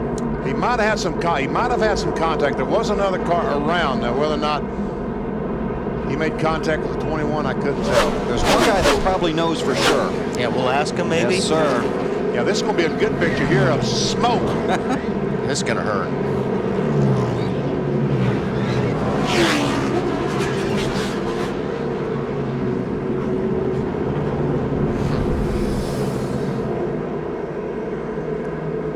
And the track cleanup crew out there to get the 21 back to the garage. Dave?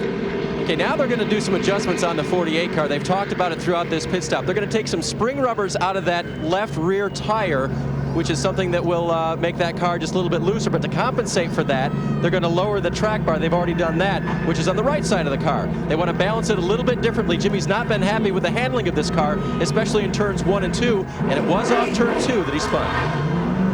Well, Jimmy Johnson came in here with a 66-point lead in the championship standings. A lot of talk this weekend about Tony Stewart winning at the Brickyard. Right now, with Johnson struggling, Tony Stewart leads the championship standings by 43 points over Johnson. And Stewart is running 5th. So could you imagine the size of the party if Stewart wins here tonight? It takes over the lead. In the championship standings? That Dairy Queen's not going to be big enough. Pit road is open. We'll see what happens. So Jimmy's been making these stops without pit road being open, I guess. So he'll start at the tail end of the longest line, which is 30. I don't think there's going to be a lot of guys coming in. Some of the guys in the middle, maybe towards the back. I don't think the leaders will be in. When you're rubbing your tires like that and keeping them warm, that means the 9 car is not coming in. 41. Now he can't afford to pit because he'll go back to 39. Well, I guess he is going to pit. And here they come. Ooh, Biffle back out. Dave.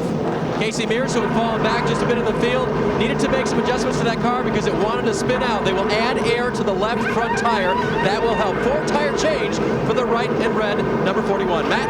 And the 29 of Harvick is in. Possible fuel only for Mark Martin. Meanwhile, they're going to make a 2-tire change for Harvick as Martin is already away. Fueling up. There's a little bit of trouble there in the left front fender. Pulling it out. Alan? Brian Vickers comes in. He is going to take 4 tires on this pit stop, surrounded by Michael Waltrip and Jeff Gordon, both in. Gordon in behind Vickers, getting also 4 tires. Looks like they had some problems on the stop. Having problems on the stop. Long time on the right side of the 24 car. We'll follow up and see what happened. Looks like they were doing a spring rubber there, Alan, and the right rear. All right, well, I'll follow up and just double check. Michael Waltrip also on pit road. Now on the way, as long as it took on the right rear, they might have been installing one of those spring rubbers inside the spring rather than taking one out. Yeah. When you take one out, it's a rather easy thing to do, but sliding one between the 2 coils is a little difficult. So the top 6 drivers elect to stay on the track, but behind them, some fresh rubber on some pretty fast cars. The championship leader spinning out of control. Rudd in the wall at Indianapolis. 77 laps completed the Brickyard, and here's what you've seen so far. Elliott Sadler took him to the green flag. Biffle's ignition system goes sour. He goes to a backup, and everything is okay. Lap 23. Bobby Hamilton Jr. cuts a left front. One of 3 that we'll see today so far. Lap 38 is Jeff Green, the 43 car, that has a left front problem. Lap 47. The save of the day so far. Casey Mears. Joe Nemechek, a left front tire in the 01 car, and it just tears the left front fender off the car. Restart on lap 63. Mike Skinner bumps into the rear. Dale Earnhardt Jr. puts Jr. into the wall, and for now, out of the race. Here comes Jimmy Johnson. Looks like his car was just a little bit loose on throttle. He spins around, doesn't hit anything. But unfortunately, Ricky Rudd, behind this, did hit the wall very hard. There must be a very tiny cameraman on that camera over there, don't you think? Here's our Napa field summary. 6 leaders, 6 caution flags already, 26 caution laps. And Martin Truex Jr. and Dale Earnhardt Jr. are out of the race. Alan? Well, let's take a minute while it's sort of quiet down here on pit road and talk with Todd Parrott. Took 2 tires a couple of cautions ago, stayed out the last 2. Your thoughts on where you stand strategically in this thing? Well, I feel like the cars that were racing, the 9, the 19, the 17, and the 20 back there, you know, tire wear seems to be getting better, and track position is so important. As the old saying goes, cautions breed cautions, and track position is so important. We just want to stay up there in clean air. Our car's really good out front. The 9 car's really good, so just hopefully we can get to lap 160 and be out front with this M&M Sport cars. We've had a great day. The guys in the pits have been flawless. These races get crazy right here at this point in the race, so just have to stay tuned. When I climbed up here, Todd said, man, I hate races like this. And I said, I know, you're trying to keep up with what's what. We'll see what happens here on the restart. Coming to get the green flag. Casey Kane bringing them down. Rick Monroe watching, throws the green.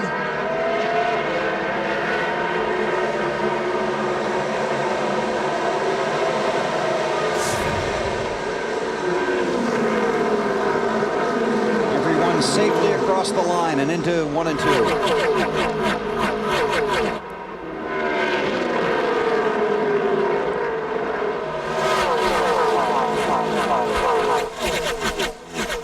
The 29 of Kevin Harvick had to start at the back of the field, the end of the longest line, for a commitment lane violation. Tony Stewart looked like he was running 40 miles an hour faster than Kenseth in the 17 car when he got to turn 3. Jimmy Johnson also went to the back of the field for pitting too soon. Matt on car 29. They were only going to take 2 tires in that stop until they got the commitment line violation. They took the opportunity, Bill, to fix the left front valence. Now Harvick can hit the curbing down in turn 1, which pushed that fender, damaged it, causing more of a tight condition. They tried working on that, knowing he's going to be back in dirty air. Hopefully that will help him as he tries to make his way back to the front. He lost 20 spots. We just passed halfway, and you would think this is one of like the 5 to go here. Everybody is fighting hard right now for position. There's Ken Schrader, the 49 car, going by Ryan Newman. The 49 car, Ken Schrader, has been good the entire week. This car tested well. It's a brand new car. It tested well, and the last couple of days in practice has been extremely good. And that was for the 10th spot.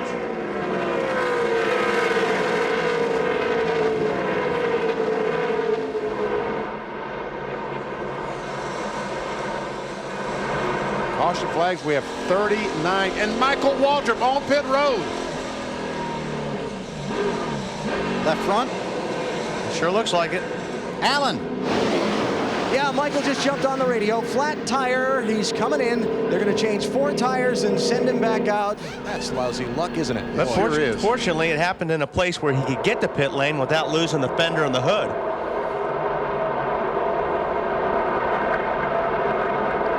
Waltrip, the long trip down pit road. I was thinking the same thing, just how long it is. Left sides only, pick up the car, guys. Crew will have to help raise the car because the tire's flat. The jack will not fit underneath it. He'll go a lap down, but he'll be the only car 1 lap down. So. Get up, back up, get your ass over, come on. Leader's going by now.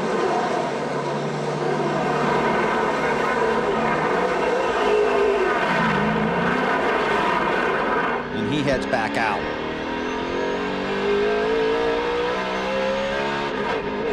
Drop him to 39th.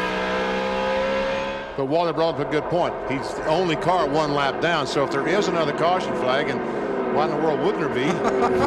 Ouch. There's Kurt Busch, reigning series champion in that 97 car. Here's in the 41, and Jason Leffler. And Kurt Busch, the 97 car, last 2 weeks ago at Pocono, dominated the race, had by far the best car, and it looks like today he might be struggling a little bit, Dave. 1 corner of the car, BP, the right front. Kurt has called it inconsistent.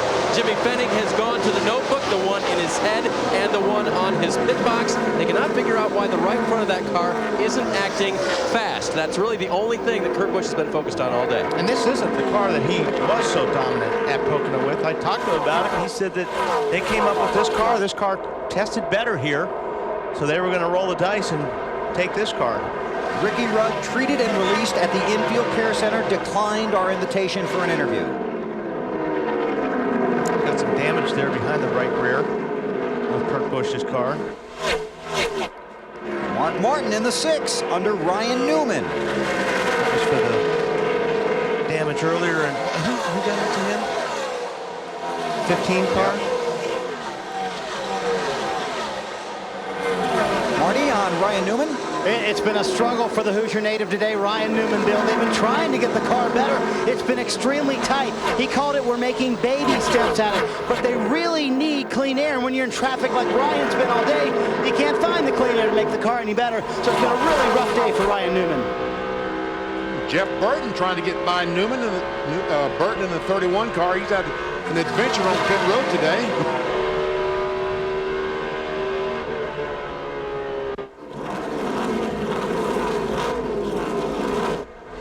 Steve Neal worked with Mark Martin for so many years over at Roush Racing, now works at DEI, but he was one of the first guys in the garage on Friday morning to come over and look at that throwback paint scheme on that 6 car. And that's a painted car, too. It's not a wrap, which Steve thought was really important. Matt? Bill, a trying day for Jeff Burton in that orange number 31 car. We told you earlier he's having clutch issues. Now, when he pits, he has to stay in neutral, and then when the jack drops, he tries to jam it into gear and then leave pit road. It could cause a lot of issues. He tries to work the inside of Ryan Newman, the 12 car there, battling for the 14th position. The 12 car got a little bit loose when Jeff Burton was behind him in that 31 car, and he's going to lose 2 or 3 spots right here. Yeah, that one little slip. Burton goes by. Kurt Busch trying to get by, and here comes Casey Mears. Trying to make it 3 wide there for a second. Oh, boy. Jeff Gordon in the 24. Being there we go. Now we're going to get 3 wide. Down the front stretch at Indianapolis. Gordon's going to pick up 2 spots. They're watching the 48 car Jimmy Johnson for a potential tire rub. That's what you said the last time, just before he spun. And want to correct something, Ricky Rudd has agreed to our request for an interview. 24 inside of 97. He's standing by with Marty. Hang on 1 second, Marty. And this is where I was saying that 24's got something under the hood. Watch right here.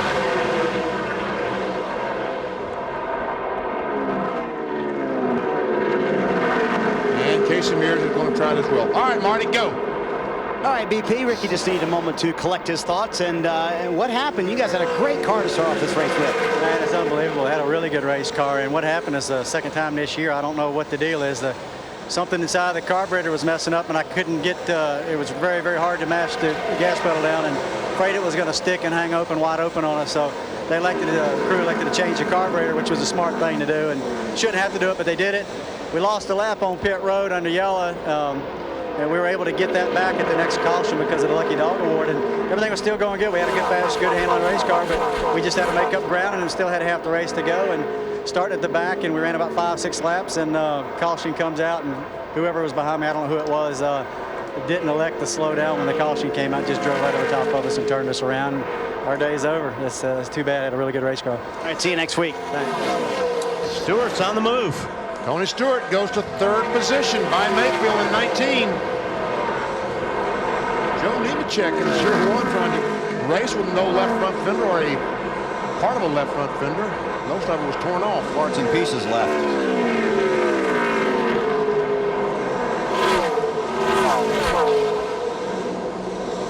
This was the 773rd consecutive start for Ricky Rudd.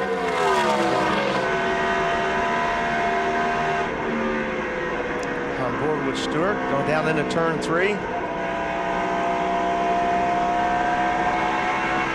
This turn is fun. Turn 4 is fun. The whole place is fun, isn't it? You're hanging on. See if we just go a whole lap on board. Here you go down the straightaway. Drive the car in as deep as you can stand it. A little bit of brake. Get the car down the bottom, start picking up the gas, and then as soon as you can, go full throttle. Run full throttle. Go about here, get off it. Let the car roll. Then get back on the gas as hard as you can. It's a fun track to drive. I love driving this racetrack.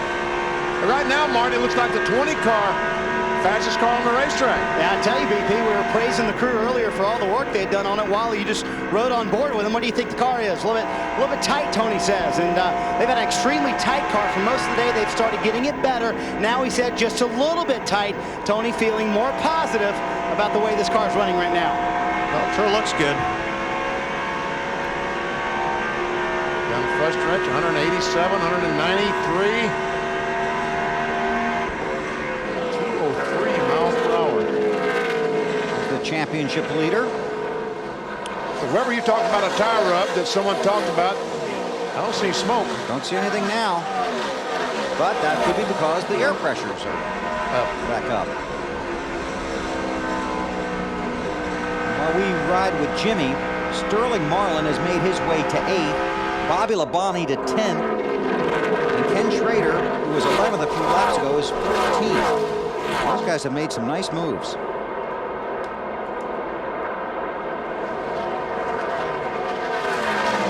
There's Johnson, here's Dave. And guys, they have told the driver, don't worry if that left front is rubbing just a little bit. It's rubbing on the top of the fender. It's been doing that all day. That's really okay. It's when your fender gets pinched in and there's a sharp point in the fender that's rubbing your tire. That's when they really worry. The driver always worries, though, doesn't he? It's part of his job description. No, not really. You let everybody else do the worrying. So Johnson trying to march his way through the field. We will take you through the field. There's trouble. Got trouble in one. Right in front of Jimmy Johnson. Looks like a left front tire. Okay, now slow down, 11. Jason Leffler. Yeah, I think he's... There's no caution yet. No caution. Now it just comes out now. Caution down. Just stay up high. Stay up high.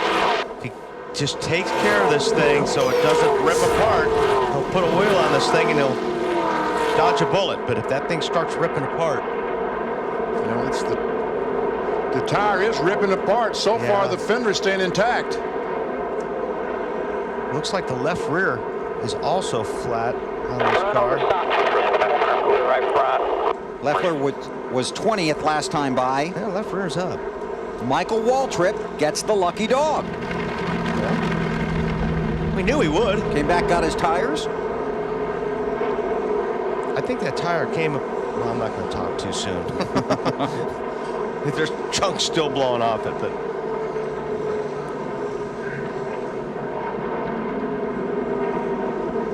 There goes a... Brake hose. Yeah, brake hose. Well, 92 laps are complete, BP. Yep. So we're looking, if you stop now, one more stop? Oh, no. No, we'll have caution flags, 2 or 3 more caution flags. Okay. Oh, yeah. You know, but the history of this race is caution flags early, not a lot late. Never mind. Okay. History will be broken today. Yes, that's right.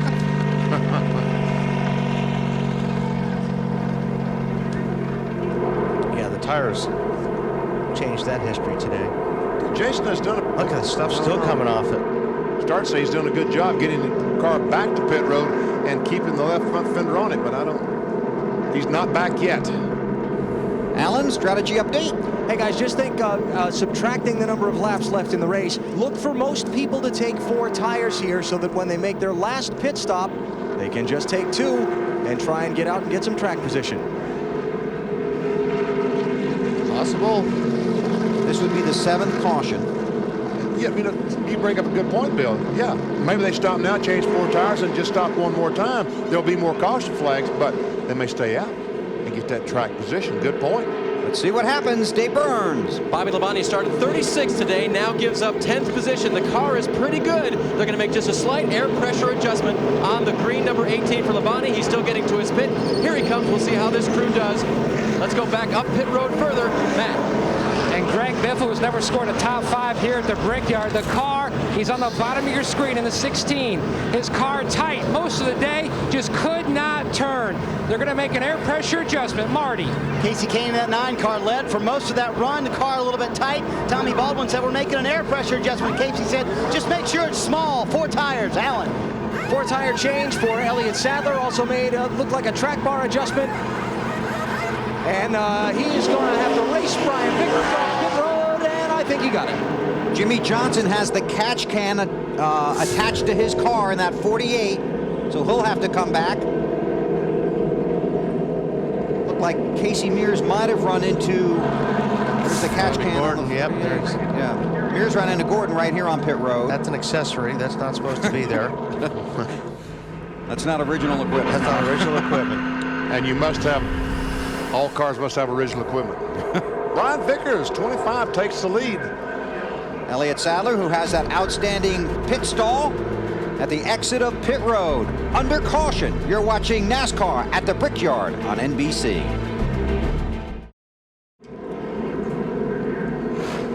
$250,000 fans on a mostly sunny Sunday afternoon in August at the Brickyard for the Allstate 400.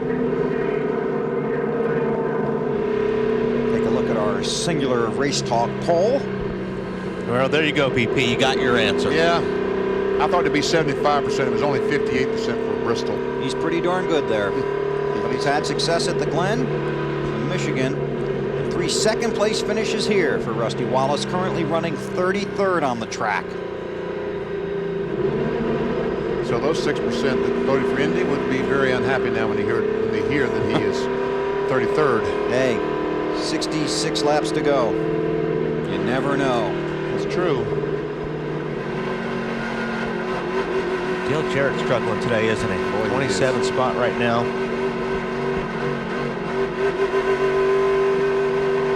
Today the story has been left front tires, and all those fellas have had that problem. Michael Waltrip, probably the best of the bunch, because he was able to salvage a left front fender on the racetrack in the lead lap. And there's no pattern to really, whether it's 20 laps, 30 laps. We got some 10 laps, some 25 laps. Field getting 1 to go. Dave Burns down on pit road. Chad Knaus now in front of his pit box. Chad, you talked about a bounce back earlier this weekend for your team. It looks like you're going to have to do it again after that last mistake. Yeah, this is a lot of fun, isn't it? Yeah, boy, I'll tell you what. We passed a lot of cars today, and it's unfortunate because the Lowe's Chevrolet's running better than it has ever run here, and Jimmy's doing a great job, the Picker's doing a great job, and we just had some situations we had to try to overcome. But I've got the best driver and I've got the best team out there, and we're going to do everything we can to get this thing in the top 10. That was our goal when we got here. If we do that, we'll walk out pretty proud. Is that left front tire rub of any concern to you? No, it's not that big a deal at all. It's hitting very, very flat on the tire. It's not hurting the fender tire or anything. All right, that's Chad Knaus, championship leader, crew chief. Bill? Thanks, Dave. Elliott Sadler started on the pole, currently runs 3rd. Had a 4-tire stop. Credited his crew back at the shop for getting him a great car, and Doug Yates for a great motor. How about the guys doing the good work on pit road? Here they are. Todd Parrott, Charlotte, North Carolina. Ryan McRae, San Bernardino, California. Mike Lingerfeld, Marietta, South Carolina. Rodney Fetters, Niagara Falls, New York. Lance Hanna, Weatherford, Texas. Dave Smith, Millersville, Maryland. Preston Cordell, Middleburg, Florida. Frank Good, Wayne, New Jersey. Andy Ward, Kannapolis, North Carolina. The M&M's crew, the over-the-wall gang for Elliott Sadler. Here's the completion of their stop. Oh, Mike Lingerfeld getting so excited. They're into it, aren't they? I'm telling you, they are in it. Well, former series champion Terry Labonte, 2-time series champion, did not stop. And Terry Labonte. Check that out. Average pit time today, 13.5 seconds, 4 tires and fuel. Well, he has changed 2 a couple times. Labonte did not stop. He's the race leader, brings them down. Green flag is out at Indy. Got bunched up again. Tony Stewart on the inside of Sadler. Looks like he's going to get the position. Yes, he is. Wow. Casey Kane's going to take advantage of that. Brian Vickers around his teammate for the lead. Stewart hooked up right now. He is. I tell you what, this could be trouble for the competition, that 20 car. Elliott Sadler has lost 6, 7 positions. He got on the outside and just could not go. It's traffic, right? Traffic, and he got bottled up on that restart when Stewart got underneath him and he had to get on the outside. Everybody's running so close. If you have to lift, everybody's just going to freight train by you. Well, Labonte wanted some track position, so he stayed out, but he's sliding back in a hurry. And I'm telling you, there is a pack, and there it is. And there's another one behind them. That's Martin in the 6. And Jeff Burton in 31. Whoa, somebody's sideways right there. Scott Riggs in the 10 car, looks to me like. They may get through this turn. Kurt Busch in the 97, Jeff Gordon in the 24. Jamie McMurray in the 42 inside of Gordon. Well, he's got to run. There's nothing Gordon can do except let him have it. And Carl Edwards. Where'd he come from? The 99. 2 wins this season. How about Carl, Dave? Well, remember last night at the Indianapolis Raceway Park, it was reported that he wasn't feeling well. He is perfectly healthy today, just had a little food issue during the rain delay there. Feels car is finally coming to him. Just a little bit tight right now. They adjusted for that last time. Thank you, Dave. Tony Stewart, 20. Closing on the 25 of Vickers. Oh, man. This thing is shaping up to be something between, if you get Tony Stewart, Casey Kane battling for the win at the Indianapolis Motor Speedway, it could get ugly. It could get ugly. But it could be fun to watch. It could. I can't wait. You want to know something else that's going to be fun to watch? The 20 gets around that 25 car. Because you can watch 250,000 people stand up. Vickers leads that lap.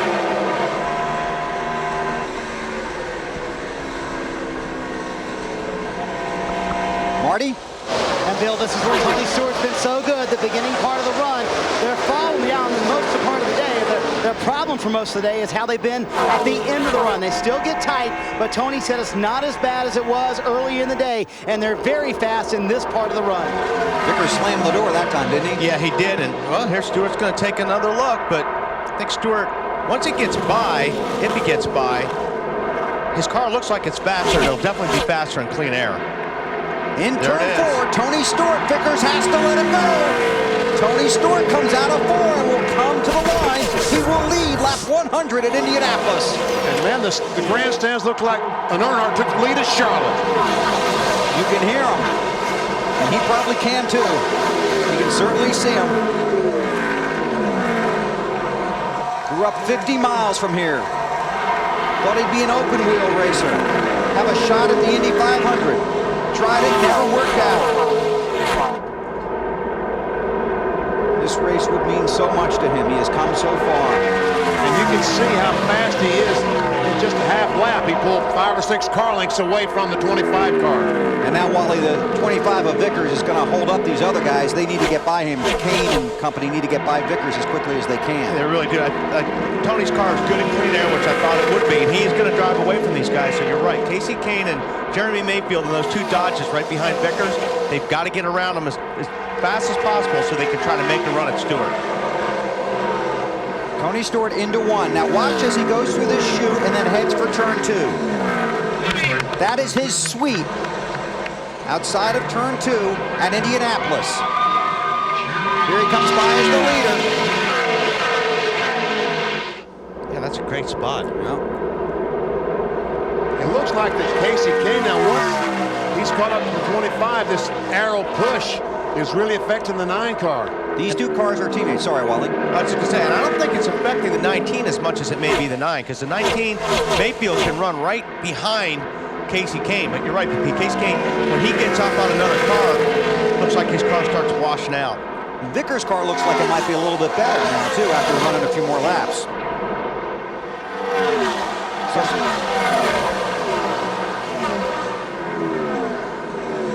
Tony Stewart, lap before last, ran his fastest lap of the day for him. Boris Said, the veteran road racer, off the pace, Matt. Something amiss in the engine compartment for the 36 of Boris Said. He's raced at a lot of historic racetracks, Spa, Nürburgring, Daytona, Sebring. Not a good run today. Also a possible issue for the 3rd man in our championship standings, Greg Biffle, the 16 car. Says he has a soft tire, not exactly sure which one yet. The guardsman up on the wall waiting to see if the Biff brings the car to pit road. We've seen a lot of that 36 car next weekend up front. Watkins Glen on the road course. Yeah, of course, he's going to be pretty fast there. Jeremy Mayfield trying to get underneath his teammate Casey Kane to take the spot.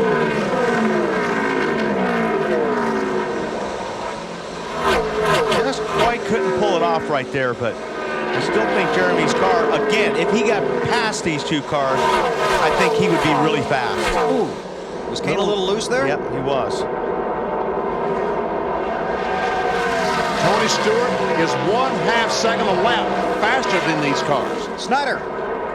Hey, Bill, you talked, actually, Wally was talking about how Casey Kane is really having that arrow push problem. You're right on. That's the biggest problem, Tommy Baldwin told me, with their race car. And the 19 doesn't have the problem as bad. Water temperature is a concern for the 19. They pulled some tape off in the last pit stop as he continues trying to pass his teammate. Alan, we've been talking about Brian Vickers and how he fell back a little bit and then has seemed to pick up the pace. Don't forget, on that last pit stop, his crew chief Lance McGrew chose to change just the right side tires. Now, this is one of those technical things, and I won't go on about it, but air pressure. Wally and Benny, there was a difference in the left side air pressure versus the right side air pressure, and it takes a couple laps to work that out. It looks like, to me, it looks like Vickers' car's a little bit loose, and if somebody gets to the back of Vickers, he almost has to let him go, because when you get somebody on your bumper, if you have a loose race car, it makes that car even more loose. And I noticed that with Stewart. When Stewart got behind him, it was like Vickers just said, hey, go. So here you see Jeremy Mayfield closing the door. If he can get on his bumper, I bet you Vickers won't fight it too hard, because his car's already loose. Meanwhile, Tony Stewart continues to pull away in that Home Depot Chevy. A popular choice here at Indianapolis, the face of a champion. Can he add the Brickyard title to his list of accomplishments? We'll find out. The Allstate 400 at the Brickyard is brought to you by Miller. There's good enough, and there's better than it has to be. Miller, good call. By Wrangler, makers of Wrangler 5-star premium denim jeans. By Chevy, the winningest name in racing, an American revolution. By Ballpark Franks, be big, be meaty, be frank. And by Allstate, proud sponsor of the Allstate 400 at the Brickyard. 108 laps complete at the Indianapolis Motor Speedway. Tony Stewart around to complete 109 as the race leader. Now that Mayfield got by, though, he's running laps just as quick, if not exact. Look at that. Last time by, BP. Same exact speed as Tony Stewart, but he's 3.7 seconds behind Tony Stewart. We'll watch the leader. We'll take you through the field, starting with Marty Snyder. Tony Stewart in the lead at Indianapolis, exactly where he wants to be in a couple of laps. In fact, at the end of the race when the checkered flag falls. And what would happen if Tony Stewart won this Brickyard 400? I've always said if we ever win a race at Indy, the party is going to be out of this world. And that's probably true, and probably right at this racetrack in the suite in turn 2. When he took the lead, he said, how about that, guys? And Greg Zippadelli responded, yeah, you just take care of that right front, buddy. That's all you need to worry about. Jeremy Mayfield, though, running the same exact lap times. We've talked about it. He's the 8th place man in championship, and he's only in by 31 points in the chase for the Nextel Cup. The car a little bit tight. Alan? Vickers is running in 3rd position. He's been among the top 5 cars about this whole race, except during a cycle of pit stops. His crew changing 2 tires on their lap 92 stop, and crew chief Lance McGrew says they can make it to the finish on just 1 more stop. Kyle Busch, another outstanding day. He's running in 4th position, another one of those Hendrick Motorsports entries. Reporting right now his car handling very good, and if you track the timing and scoring, he appears to be one of the faster cars on the track, Marty. Alan, Casey Kane has now fallen back to the 5th position after running 3rd just a moment ago. He just radioed to the crew, said, I think I might have a right rear tire going down. The car getting tighter for Casey Kane. Alan? Elliott Sadler got shuffled back to 6th position, reporting that his car in traffic doesn't want to turn like he needs it to. Then he said, sorry guys, they've got time to get it straightened out and get him up front. Dave? Bobby Labonte drives his Pocono car that finished 8th. Remember, he started 36, worked his way up now into the top 10, running 7th. Bobby having just a little bit of a tight race car. They adjusted for that last time and hoping it'll come back. Marty? Not a word on the radio from Matt Kenseth. They've had a very good car today. It's been 53 races since Matt last won, and it was with this race car at Las Vegas last year. Car's been just a little bit tight. Alan? What a nice day for Mike Bliss driving the Zero car. He is running now in 9th position. Team got their first top 10 finish of the season last Sunday at Pocono. His crew chief Booty Barker says, we've got a good car, we've got a good team. You're going to see a lot more of this in the weeks to come, Dave. Casey Mears has gotten some track position back. That was a result of a 2-tire stop the last time he was in. They made a little bit of an air pressure adjustment because his car wanted to push out toward the wall. Matt? Mark Martin, who qualified 10th, just lost the 10th position. Now he says, I like the feel of these 4 tires. Give me another wedge adjustment. I think we're really going to be solid from that point on, Alan. Well, how about about this night's recovery for Jeff Gordon. Remember that back on lap number 74, they made that long pit stop to put a spring rubber into the right rear spring on the car. It dropped him back to 29th place at the time. Gordon chipping him off one at a time. He's back up to 12th place, Matt. Now Greg Biffle continues to fade. He just told his crew chief, Doug Richard, there you see him in the 16 car. This car is so loose, I can barely hold on to it. They should pit about another 18 to 20 laps. Meanwhile, as we go further on down the line, Scott Riggs in the 10 car. A solid run. Started out the year with a top 5 at Daytona, trying to score a solid finish with his future still uncertain here in the 10 car. Meanwhile, Kevin Harvick trying to rebound from issues down with the curbing in turn 1, had the pit road penalty, trying to work his way back through traffic. Hasn't said a whole lot about the handling of that car, Dave. Reigning Nextel Cup champion Kurt Busch is having trouble with that right front of the car. I just checked with his crew chief, Jimmy Fennick. I said, is the right front any better? He said, no. I said, it's still in a bad situation. He said, yes, and they don't know what to do about it. Matt? McMurray almost won this race 2 years ago. Currently, he runs in the 17th position, telling Donnie Wingo, his crew chief, I'm chattering the front tires. Did we get all the lugs tight? They told him they did. The car, the balance, not what he needs. Marty. Man, it's been a pretty decent day for Sterling Marlin, currently running in the 18th position. The car has been tight for most of the afternoon, but on the last stop, Sterling said the car was pretty good. They made no changes on that stop. Alan? Well, Ken Schrader started in the 11th position, but on the first pit stop back at lap 23, reported a clutch problem. They made a couple of subsequent pit stops on a couple of subsequent cautions, never went to the garage, but fell all the way to the back of the field. They made about half of it back up, Matt. Rounding out the top 20, the 31 car, Jeff Burton, says the car is not as good as it was. He was running lap times within a tenth of the leaders, but now he says it just will not turn, and it's losing grip, Dave. Jimmy Johnson now challenging for that 20th position on the inside as he restarted 35th. Made up a lot of positions, has not said anything on the radio. Very workmanlike for the championship leader. Matt? Two-time Brickyard 400 winner Dale Jarrett not having the day his teammate Elliott Sadler is, who's running in 6th. Jarrett outside the top 20 and 22nd. The car is tight on exit, just will not turn. He can't get back in the gas, guys, when he needs to. Thank you, gentlemen. Jeff Green runs 23rd. Then it's Carl Edwards and Joe Nemechek. Michael Waltrip has worked his way up to 26th after having the tire issue, then got the lucky dog and moved his way up to 26th. We are getting a report from pit road. Sprinkles in the area. Rained here on Friday, but we've got 45 to go. Hopefully we'll get him in without any rain. Tony Stewart wants to get them all in, wants to stay right where he is, out in front at Indy.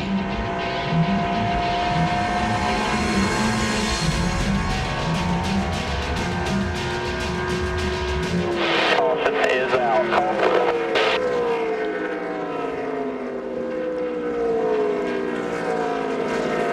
Bobby Labonte has brought out the caution here at the Brickyard. This is the right front tire problem on the 18 car. He's lost the air pressure in the tire, which causes the car to go straight in the wall. Yeah. And he will go straight to the garage. Dave? And the sad note from Bobby Labonte, I'm going to the garage. It's over. After he was running top 10, guys, again, for a team that has not run well this year, to have a great finish at Pocono 2 weeks ago, and then to come here and run in the top 10 again, and now this. Former winner of the Brickyard 400. See what we can see. It's already over. Just like the day. Looks like it happened going in turn 3.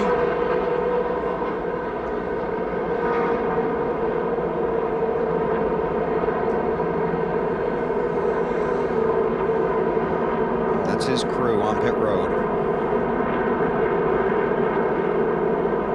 Because they know when you make contact with the right front, when the right front tire loses the air pressure, it's going to be hard contact on the outside wall. So Bobby Labonte to the garage. Well, Tony Stewart did not want to see another caution flag. No. He got a 4-second lead. And everybody else did. Yeah, Want to see a caution. Well, we've got 38 cars on the lead lap, though. Becoming to pit road is going to be very congested. Again, a very tight pit road here at the Brickyard.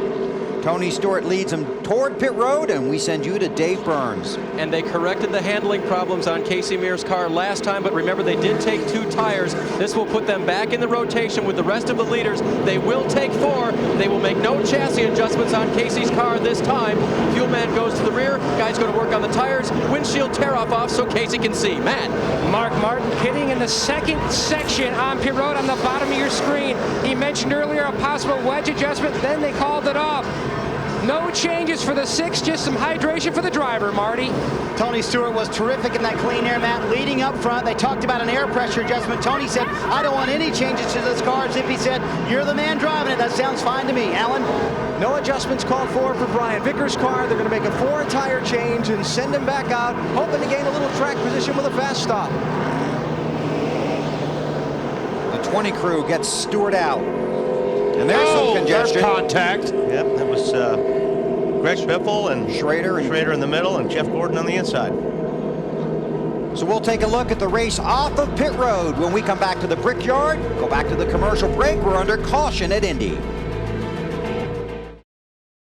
Still under caution here at Indianapolis. We talked about possible trouble on pit road. Watch these cars. Yeah, these guys are coming out. You got Biffle there, and then you've got Ken Schrader pulling out, Jeff Gordon, and they just run out of room. And Biffle's going to have a toe problem now because he hit the wall pretty hard. On board with Biffle coming down pit road. Keep coming, watch right ahead of you. Just got the door, I think. That's a pretty hard shot on your right front. And now live, Biffle's crew working on his car on pit road. A contender for the Nextel Cup Championship. Greg Biffle, problems on pit road here at Indy. Green flag in the air at the Brickyard.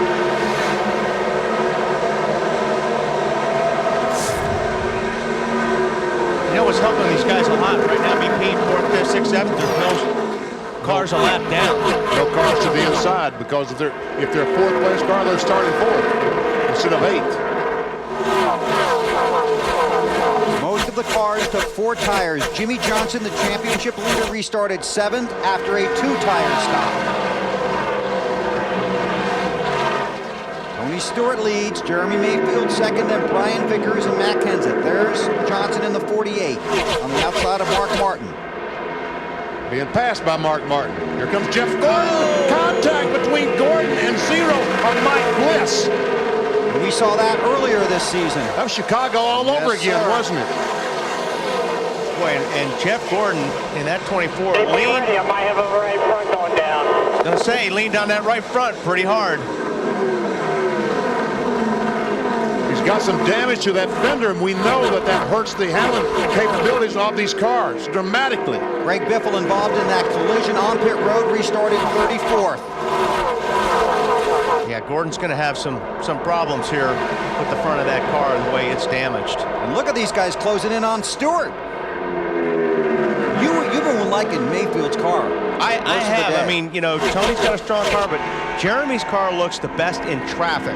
And then once he gets out of traffic, he was as fast or faster than Stewart. So those 2 cars right there are definitely the strongest cars in the race right now. And right now, the 25 car, Vickers hanging with these 2 front cars.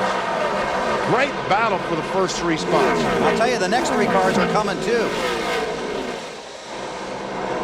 Kenseth, Kane, and Sadler. Kane looking on the inside of Kenseth. Kane in 9, Kenseth in 17, and here to the 9. Tony Stewart, no trouble. Scott Briggs, the 10 car, round he goes. A lot of guys behind him. Oh man, that was close. Caution is out. Briggs rolls away. There are 15 scoring loops around this track. The scoring will revert to the previously passed loop. Sure looks like contact from the rear on that one. Yeah. I did my guess, but they were in a big pack. Forgot I was on the outside of him. Someone forgot he was on the outside of him, he said. Yeah. This could be a huge break for the 24. Yeah, because they're going to have to come down and get that fender fixed. Tony Stewart is the race leader. Once the caution comes out, the team stop racing. See if we can see what happened here. I guess Kurt Busch is, I don't know. Kurt Busch, the 97 car, was around the 10. I don't know if he was the one that Scott was talking about was underneath him or not. Let's take a look from Harvick's car, see what he saw. Looks like the 97 ran up into him. You think? Looked like the 97 That's the way I saw it. Yeah. Looked like the 97 got loose, and when he corrected, just ran up right in the side of the 10 car. And these guys back here behind him. They did a good nice job. Work. Well, that's disappointing for Riggs. He's got rallies on that car for a handful of races here. Second half of the season. Now let's go back and look at Jeff Gordon and Mike Bliss. Going down to turn 1, Jeff Gordon trying to get alongside, and there wasn't really a whole lot of room down there. Boy, Jeff did a fantastic job to save that car. That was at about 200 miles per hour when all that started. So that was a few moments ago. Here's a few weeks ago, Chicagoland Speedway, Joliet, Illinois. Bliss in the 0, Gordon in the 24. Kind of the same thing. There wasn't really enough room down there. Jeff Gordon was very unhappy about that. So the caution out, 9th caution of the day. Leaders stay out. We'll take a break and bring you back to the Brickyard. Gordon will pit. And since Jeff Gordon is going to come down pit road, let's stay right here and see what his team does. Saw a few cars additionally diving onto pit road at the last moment, trying to make the commitment line. So Gordon, a 4-time winner at this race. They'll be working on the fender. I mean, that's what they're going to do. They may even change right side tires just to make sure that right front wasn't cut. Well, Gordon was running 15th. Matt. DJ, who's been hovering around the 20th position most of the afternoon, on pit road, trying to fix the balance of this race car even more, Alan.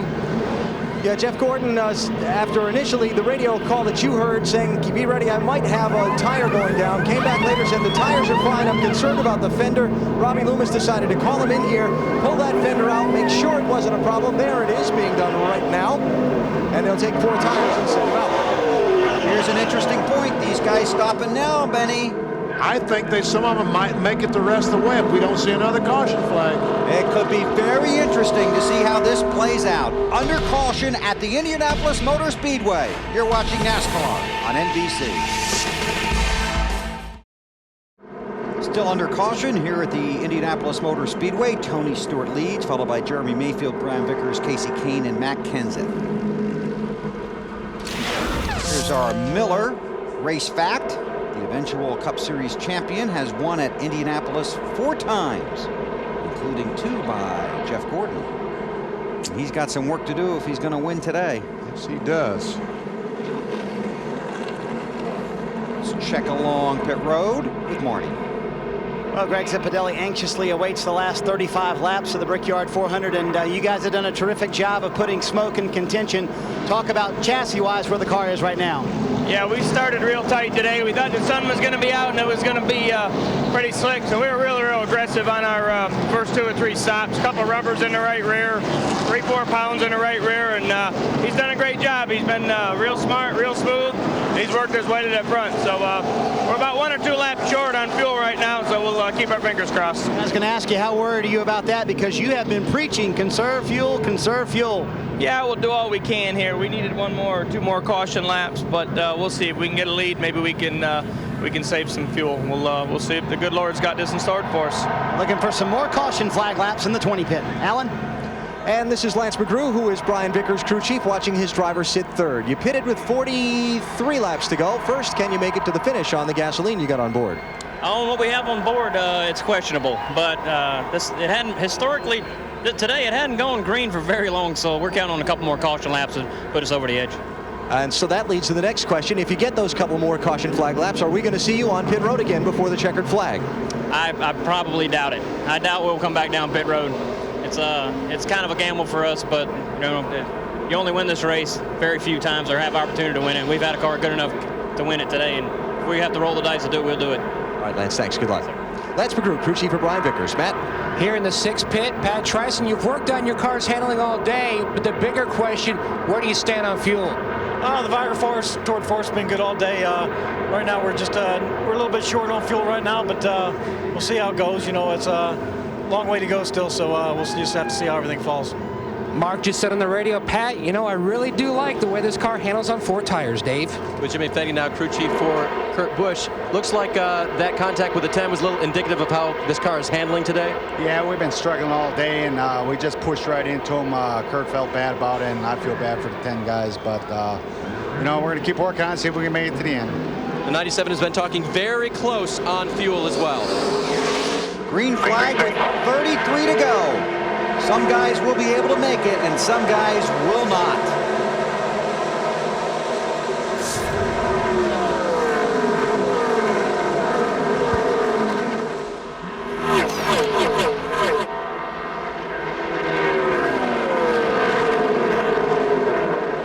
Stewart's just good restarts. Well, we know Greg Zipadelli said the 20 car is going to have to stop again. Unless they stay out for a number of caution flag laps. We've run 23 laps, 14 laps, 2 laps, 8 laps, 1 lap, 6 laps, 13 laps, 20 laps, and 3 laps. Here comes the 9. Casey Kane underneath Vickers takes a spot. But, you know, when you're in Stewart's position, you ain't going to conserve fuel. You can't. I mean, you got the fuel behind you, so you got to go. So how many laps have we run this last since Tony Stewart stopped? Tony Stewart's basically, I'll double check the math. Uh-oh, math. So we got Stewart opening up that lead.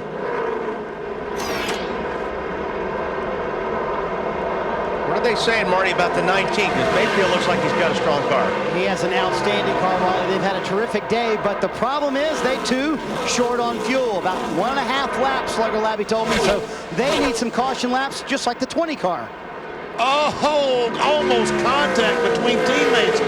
9 and 19, but Jeremy goes up the hill. Lets Casey Kane take over that 2nd spot. The answer to your question, BP, is 3, the last 3 lap segment of green flag laps. Green flag laps, plus the caution flag. Yes. So that's roughly a total of 12. Vickers in the 25 car, that green car that you can't miss, trying to take the spot from Mayfield too. Suddenly his car doesn't look as good as it has. And that's what happened to Casey Kane the last time they had to restart. Elliott Sadler trying to get on the inside of 17 of Matt Kenseth. Can't quite make it. That was Sadler in 38. Oh, man, that is fucking close. Nah, Mayfield may lose a spot here. Couldn't get the car turned down, so he had to get out of the gas. He lost that momentum. Got back in behind Vickers, though. Battle for 2nd.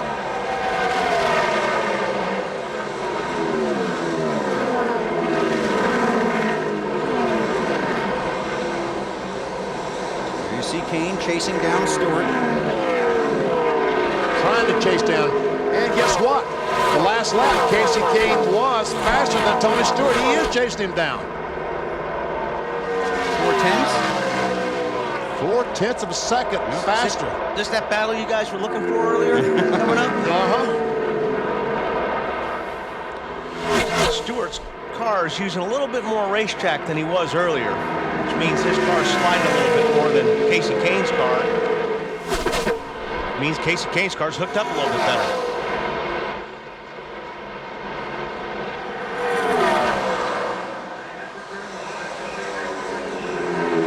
Back in May, it was Casey Kane winning in the 9 car.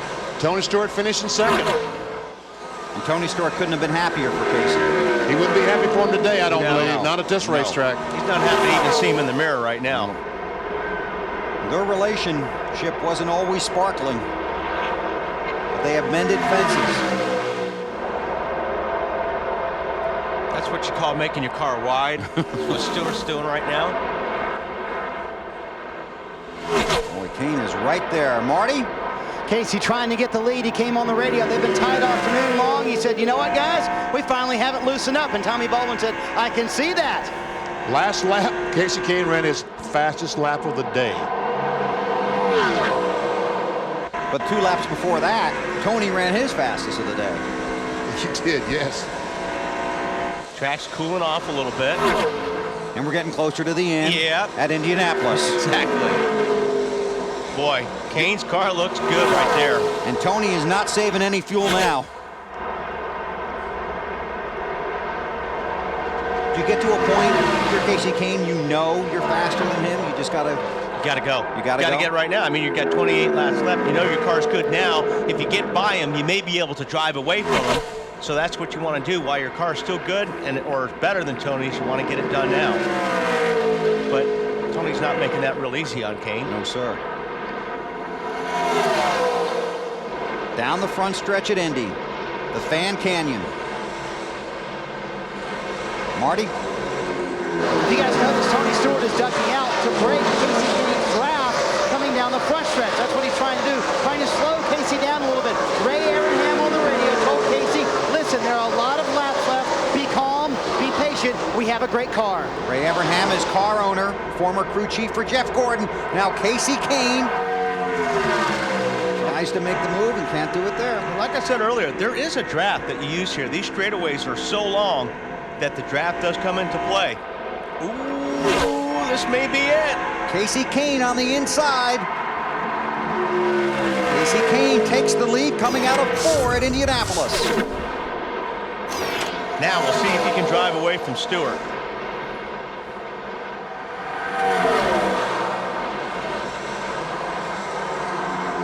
Now when you're in Stewart's seat right now you're pushing the button a little bit harder. You're driving a little bit harder. You got 25 laps to go. You're in second. Had a good car. Gripping that steering wheel a lot harder than you were 5 laps ago. So Casey Kane has gotten around Tony Stewart to the lead at Indianapolis. 134 of 160 laps complete at the Brickyard.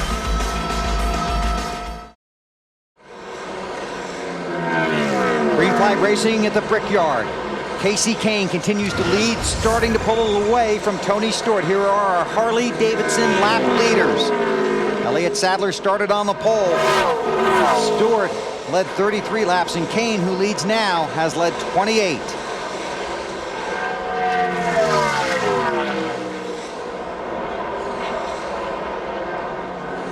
We have one green flag commercial break to get in. We're going to do that now and come back and take you to the checkered flag for the last 20 laps. They're cheering in Casey Kane's pit at the Brickyard.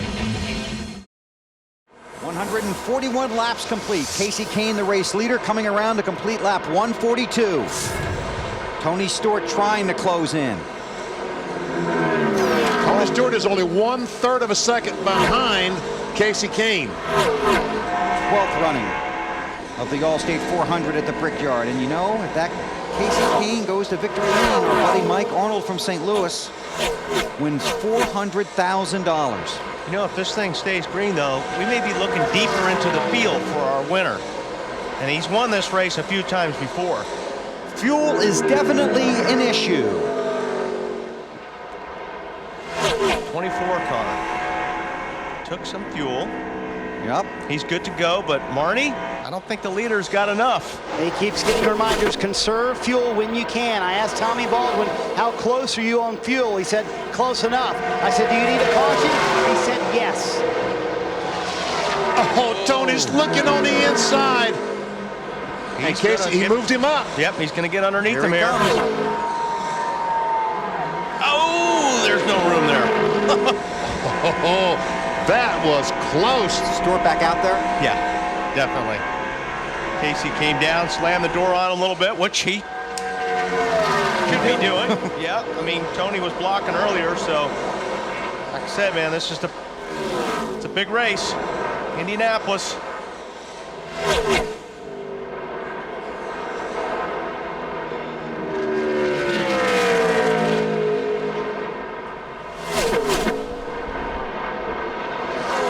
Stretch. Vickers hanging in 3rd spot there. 16 to go. Vickers in 3rd is about 3 seconds behind these. Oh, trouble! championship leader. Jimmy Johnson has tagged the wall. That'll bring out the caution. More than tag the wall, perhaps. Yes, sir. Blew up here, finished 36th a year ago. He's knocked the fuel pump off the car and has some fire under it. I hope they're looking under the car.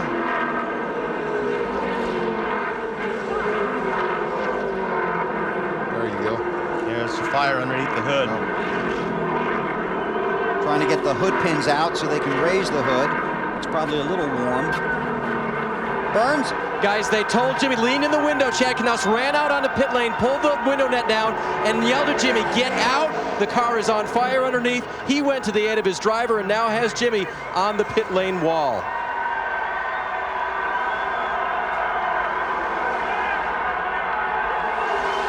Scary moment for Jimmy Johnson. The team has had a tough weekend. Failed to make a qualifying attempt here yesterday when they couldn't get their car through inspection. Came in as the championship leader, but their day will end early. Johnson looks to be okay, just very frustrated.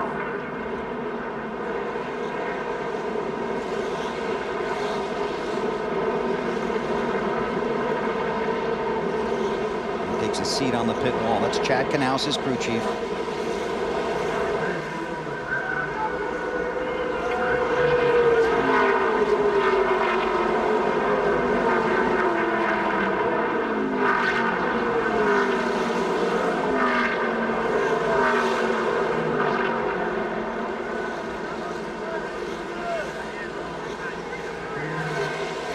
Chad clearly wants a moment for his driver to regain his composure and catch his breath.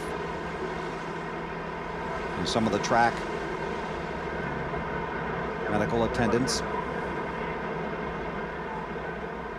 talking to Jimmy.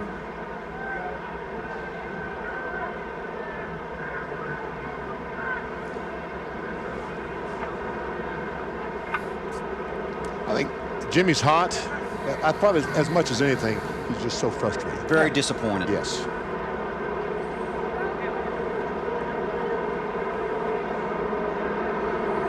Now what's going to happen? Marty?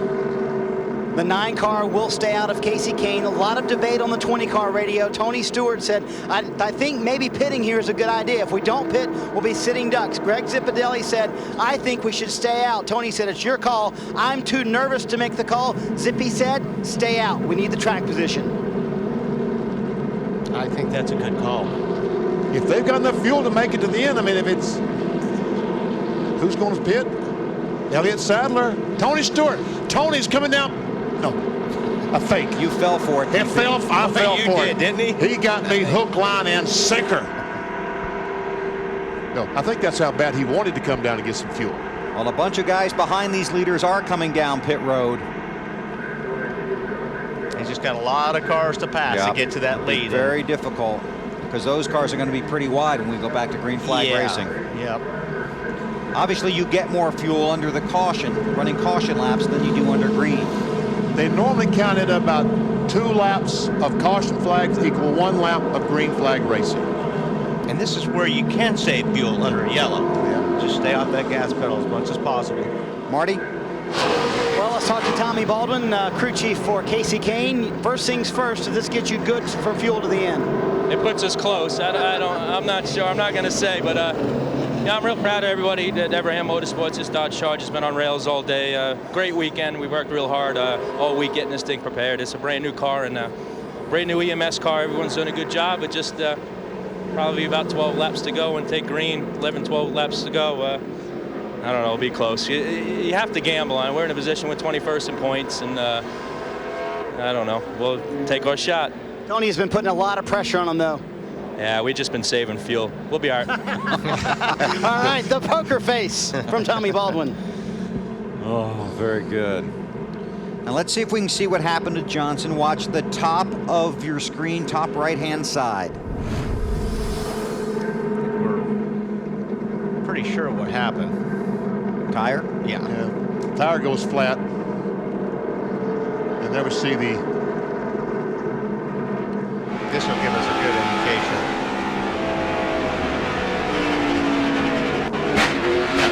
When a car stop turning like that and chase up the racetrack, that's a tire going down. So Jimmy limped to pit road, and there's Chad Knaus, the crew chief, who is a hands-on kind of guy. In the window, a lot of safety equipment inside of these cars, very difficult to get in and out of the seat. The crew trying to put out the fire, the crew chief making sure his driver is okay. Dave Burns. I asked Jimmy if he wanted to tell everyone that he's okay. I'm glad you said yes, because they want to know. Yeah, I'm fine. Man, that was hard. That's by far the hardest hit I think I've taken. Just blew it right from a tire, and the way I went at first, so thank God for the soft walls and the launch device and everything, so I'm okay. I'll be scratching my head for the next day or two, though. You did not realize it was on fire when Chad came through the window, did you? No, I don't really remember coming from turn 4 to the pits. I just kind of remember waking up in pit road and guys were pulling me out of the cars, so it's all good.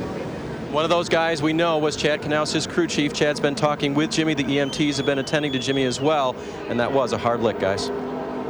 That tells you how hard and how fast they go here at Indianapolis. And we see the points now as they run. Jimmy is now 54 back. Came in as the leader, 66 ahead.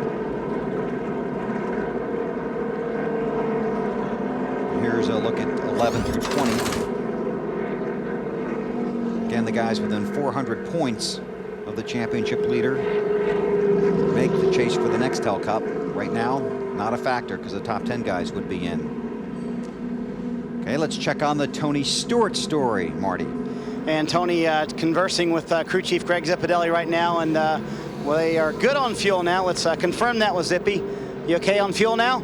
Yeah, we were good before this caution. I mean, we should have gone 160 and a quarter, especially running second. Our fuel mileage is a little bit better, so we'll just keep our fingers crossed. Home Depot Chevrolet's been pretty good all day. It's been a fight, but part of this team there, they've done a great job. It's been a fun race to watch. Can he get past the 9? You know, 9 car's been pretty good. He had that one set of tires. I think the last one, or they must have made an adjustment or something that he wasn't as good. He's been really strong all day. I think we're kind of equal cars right now, so it'll be a matter of who was running harder there, and we really don't know who showed their hand, so we'll see. You know, it's kind of like going to Vegas there. And remember, Tony has been very good on these restarts. He may take advantage of this opportunity trying to pass Casey Kane. On board with Tony, there is his suite outside of turn 2 here at the Indianapolis Motor Speedway. Again, he grew up in Columbus, Indiana, about 50 miles from this track. And there has been some speculation that if Tony wins and does some fence climbing, it's the fence right in front of that suite that he will climb to celebrate. Well, you played poker with both of these guys, BP. Who's a better poker player? Tony's pretty good. Tony is really good.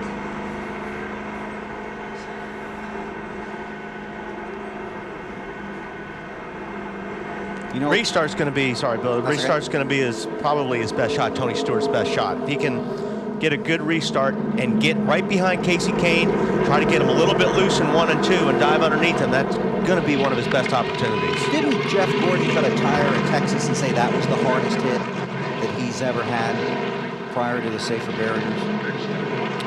Because I remember that onboard camera shot. I've hit the wall so many times I can't remember. Well, you could just clearly see. That turn 4 at Texas? No, I was on the front stretch. Cut one on the front stretch and put it right into the wall in the triangle. Yeah. Very fast cars and the safer barriers. Those Hans devices, let me tell you something, they work. Yeah. You can feel them work when you hit the wall that hard. All right, the lights are out on the pace vehicle. Top 11 before the caution did not pit.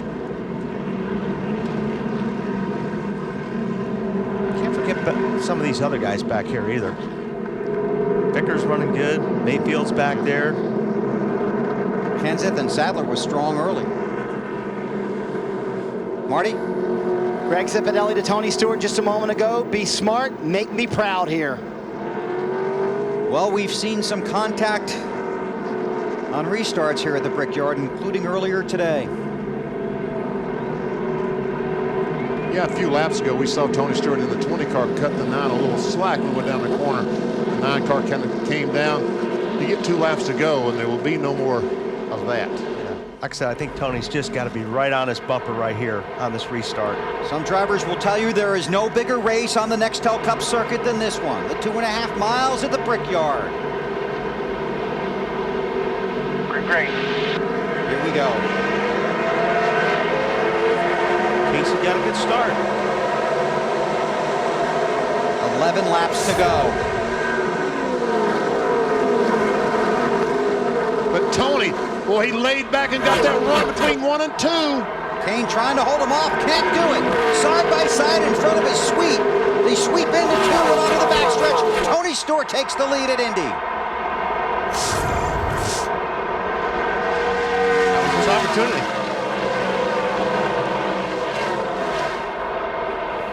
Vickers trying to close in that green 25. Kane runs second. Ooh, Elliott Sadler up high out of the groove. He's got something wrong? Dropping back.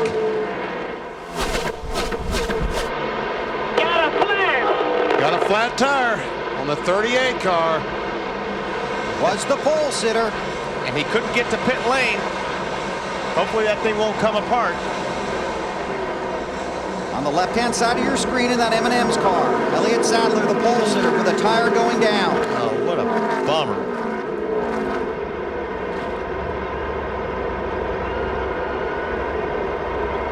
Yeah, Stewart's going to make that car very difficult to pass right now for the next 10 laps.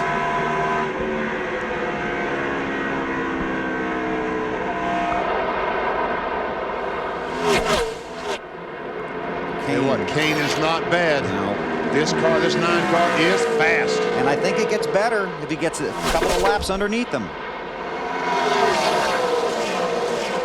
Stewart sweeps to the inside. You have to be careful. You don't want to pick up too much of that dirt and loose rubber on those tires. Your car will really slide if you do that. Or maybe some metal down there that's fallen off one of these cars, these wrecked cars.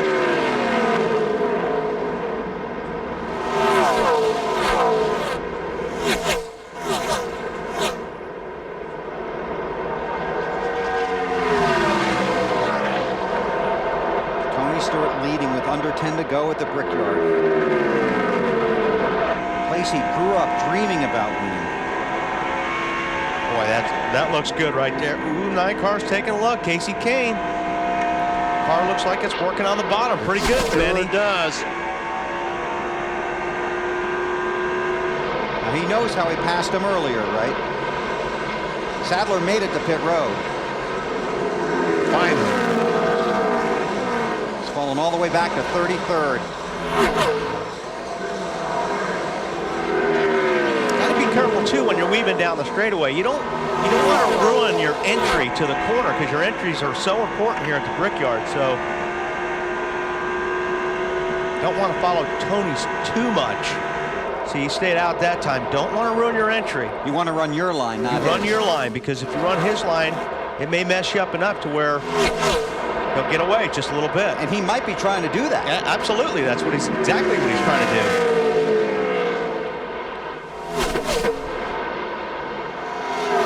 Okay to do that right here, but you want to make sure you get back up high quick enough where it doesn't mess you up getting in. 7 to go. You want to be up wide, just to the edge of the gray part of the racetrack to make that entry into turn 1. Otherwise, you just plow off this corner.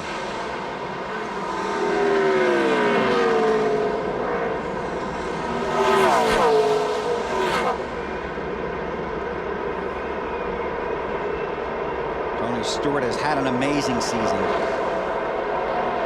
One at Sonoma, then one at Daytona on the 4th of July weekend. That's where his fence climbing skills first came into view. And these 2 cars are slowly pulling away from the 3rd place car of Vickers. It's about as hard as you can drive a race car right there, I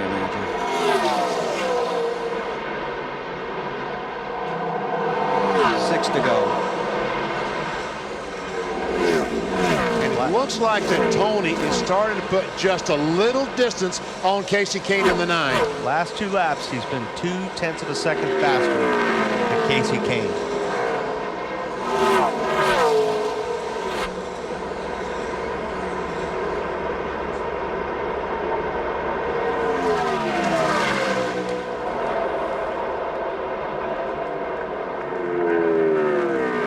11 car on the apron. Smoking, but not a factor. Out on the track. At this point, with 5 to go, Stewart would practically be impossible to get by if Casey Kane could even get to him. All right, Casey Kane, I think this is it. He's going to give it all he's got. That time, he was a little bit faster than Tony Stewart. Looks like he might have laid back for a couple of laps just to get himself collected, pull off his tires, and make another run at Tony Stewart.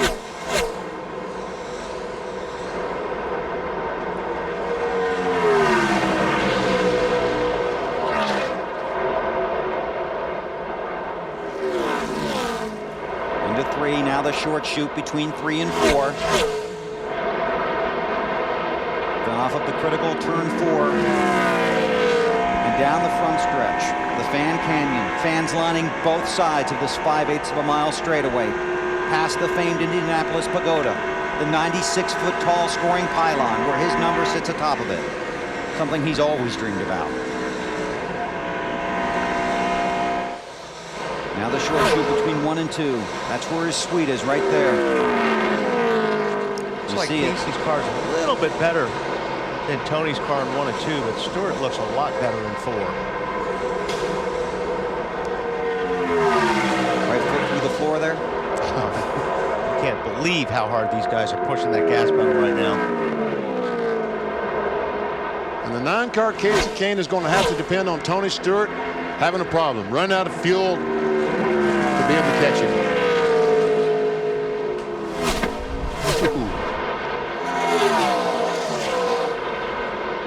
Stewart leads. 3 to go. Matt. Bill, if you ask Tony Stewart, he'll tell you the biggest part of his success lies with the man on top of that pit box, Greg Zipadelli. As a special gift to Zippy, when they won the championship, he presented him with a brand new Corvette. If they win this event today, he has another special gift, a $50,000 bonus for allowing him to reach his dream. He only has 3 more laps to go. Less than that now, Matt. Tony Stewart drives for Joe Gibbs, the Super Bowl winning NFL Hall of Fame coach.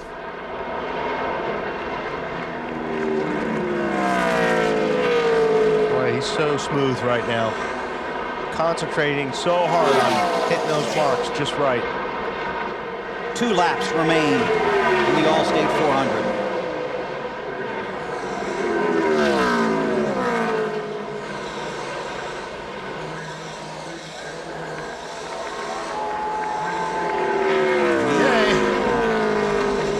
Been the Nextel Cup bad boy for so many years until this year. Says he just doesn't take things as seriously as he used to. Doesn't let things bother him as much. Is trying to enjoy his successes. When he has a problem, he just tries to leave him behind. He told me in the garage yesterday, instead of being mad about something for 3 days, he just puts it behind him and goes on. Then has 3 more days just enjoying life. He sweeps out of turn 4 and sees the white flag at the same track where his hero A.J. Foyt won before him. Now Tony Stewart is 2.5 miles away from history.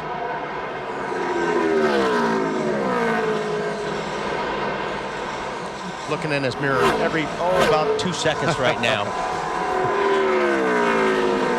Turn 2 at the Brickyard. Down the backstretch.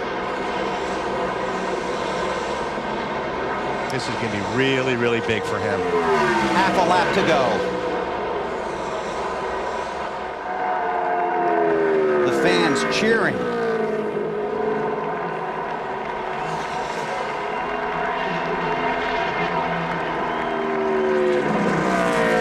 Through turn 4, the last trip down the front stretch. Tony Stewart, a native Hoosier, his dream comes true. Tony Stewart wins the Allstate 400 at the Brickyard. Let the party begin.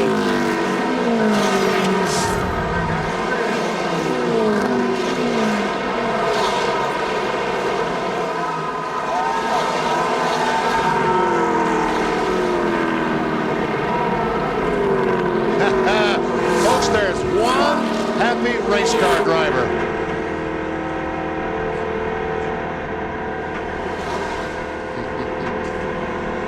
This is one of those races, I'm telling you, you want it more than anything. You don't treat this place like another race. You can go all your life and never get a crack at this if you're a race car driver. Close doesn't count at Indianapolis. Only winning does. Marty? Well, the emotions run high here. Greg Zipadelli getting a hug from Eddie, one of Tony's longtime friends. I know this means a lot. What does this mean to win this race for your driver? You have no idea. I got to thank the good Lord, man. I don't know that I've ever prayed that hard in my life. Just to see the expression on his face when I get over there, it'll be worth everything. I'm just proud of this team. Congratulations to Tommy and his boys. They had an awesome car. Just like thank my fab shop, my motor room. Fab shop's worked hard. It's a brand new car. I mean, they worked night and day to get it built. It's not the one we tested. We weren't happy. And we went to the wind tunnel. This one was good. And we brought it back here without even taking it to the racetrack. So I couldn't be prouder of everybody at our organization. So much has gone into this and so much before this, Zippy. Oh, you have no idea. The people home sitting here knew what the first 6 years of a roller coaster was at the Brickyard 400. You know, they'd understand how important this was to this team. I'm just proud of this team right now. Everybody's climbing the fence there, Zippy. You better go join them, Bill. You can feel the pride and you can hear the passion.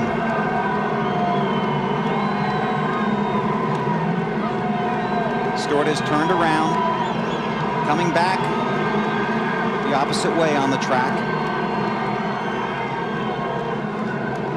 These crew guys, when I talked with Tony yesterday, have stayed with him through some very emotional and turbulent times as a race car driver.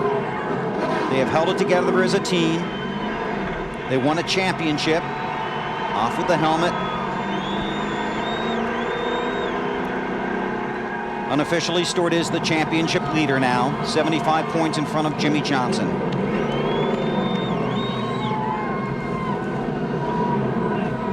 I think this qualifies as your Chevy winning moment. Chevrolet congratulates Tony Stewart and the 20 Monte Carlo on today's win. The defending manufacturer's champion takes win number 567 overall. Chevy, the revolution races on. Well, Tony Stewart won at Daytona, climbed the fence. I think he's headed over to the suites. Won at New Hampshire, climbed the fence. And he wants to soak this all in. I think that's right. He's soaking it all in, and he's acknowledging these Indiana fans. And he knows he's collecting himself. Yes. As well. He knows this is the track where his hero A.J. Foyt won 4 times. Johnny Rutherford. So many big names.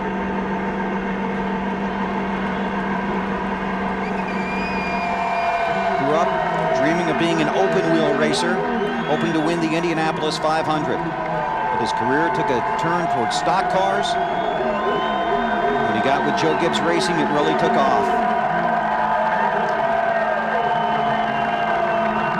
I don't think anybody's left. This is terrific stuff. Just terrific stuff. You know, so many times in this sport, you get so close to this moment and it never happens. Dreams are shattered on final laps. Not this time.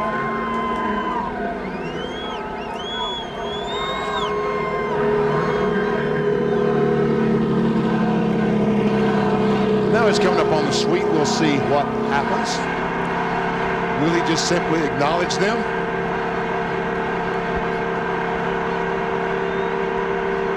He is unbuckled, continues to wave.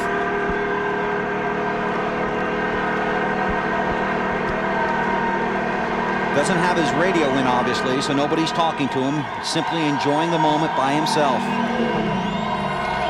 Uh-oh, he found a parking spot. That's his suite. Outside of turn 2, here comes smoke.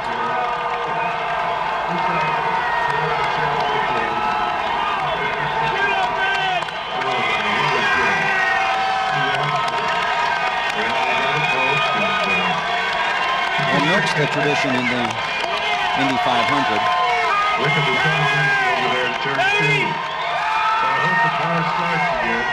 The heat shields off his shoes. back in his car.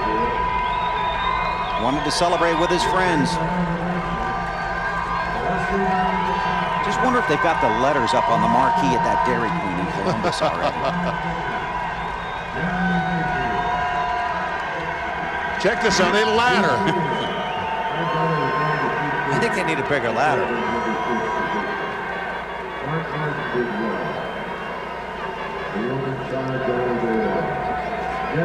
So Tony Stewart makes the trip back to the front stretch and then eventually to victory lane at Indianapolis. Casey Kane came home second. A day he'll remember for a long time. Marty? And Bill, a valiant effort by Casey Kane, and you told us before the race you had a great car. What happened at the end? Well, we had an awesome car. It was really good through 1 and 3, and those were the spots I was beating Tony, and we were pretty equal through the other two. But I just gave up a little bit through there on the restart. I slid the nose off of 1 a little bit, and then slid through 3, and I got behind him. I couldn't do anything with it. So I think if I could have held it to the backstretch, I might have been able to hold him off. But that's a big win for Tony. He's wanted to win this run real bad. Dave? Brian Vickers finished third today, Brian, at the Brickyard. Does this set up something for in the future, maybe? Absolutely. I tell you what, I couldn't make a better place to win. I wanted that win so bad. This GMAC Garnett Chevy was awesome all day. You know, the pit guys, man, I got to hand them Mark Mullen, the coach, the pit guys did an awesome job. And I want to say something for that engine shop. They really stepped it up this week. I want to thank those guys. Did a great job today, coming home third. Thank you, Dave.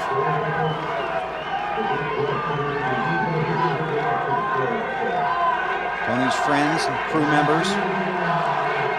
That's Zippy. Yeah. A NASCAR official. And the fans are yelling, Tony. Well, you know what they want, don't you? Oh, yeah.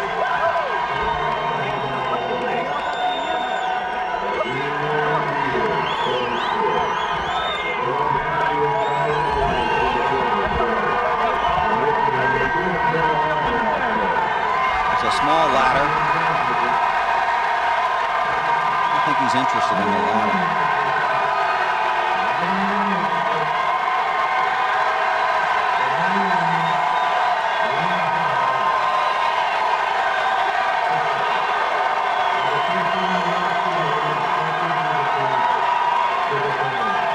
Jason Shapiro.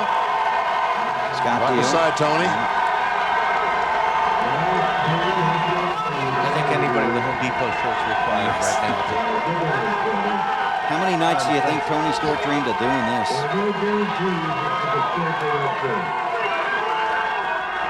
Somewhere in there is Alan Bestwick. Oh my goodness, Bill, I'm thinking of all the moves I learned in my football days to try and work my way through. I knew I'd find you in the middle of this somewhere. We're going to talk to Tony sitting right under the flag stand here. All right. So, most of us never get to see our boyhood dreams come true. You have. What do you think? I'm dying right now. Too tired to chase fences right now, but give me 5 minutes, I'll be ready.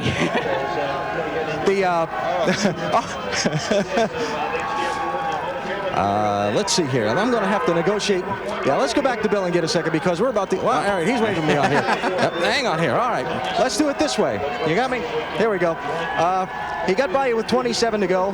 You got back by him a few laps later. What were you thinking when he passed you? I mean, I knew I was loose at the time, but just needed to stay with him. When I got behind him, I was actually a little better, and I knew after we get 10 laps, we'd be all right. So just happy we finally got that opportunity late. Driving around this racetrack, listening to the cheers of these fans, what does this win mean for you? I wish I could put it in words. It's today's been my entire life. So I feel like crap right now. In 5 minutes, I'm gonna feel really good. All right. Tony, congratulations. You've won at the Indianapolis Motor Speedway. Thanks, buddy. I appreciate it. Tony Stewart laying on the front stretch wall right over the yard of bricks, celebrating his dream, his win here at Indy.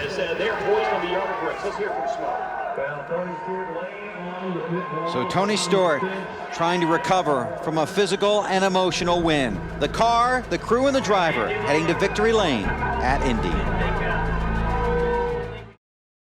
On board with Tony Stewart coming to get the checkered flag. That's a man that really wanted it.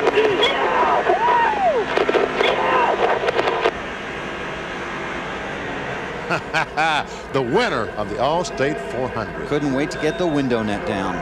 Here are the results from today's running of the Allstate 400 at the Brickyard. Tony Stewart gets his first win at Indianapolis. Casey Kane had a great day, so did Brian Vickers, Mayfield, Matt Kenseth. How about Casey Mears spinning, coming back to finish 6th spot. And Jeff Gordon coming back to finish 8th. That could prove to be big when we get to Richmond. All these cars still on the lead lap. Dale Jarrett worked his way back up to 14th. Michael Waltrip came back from a tire issue, got the lucky dog, 16th. Jeff Burton finishing 20th. All these cars on the lead lap. All these cars finished 160 laps. Disappointing day for Rusty Wallace.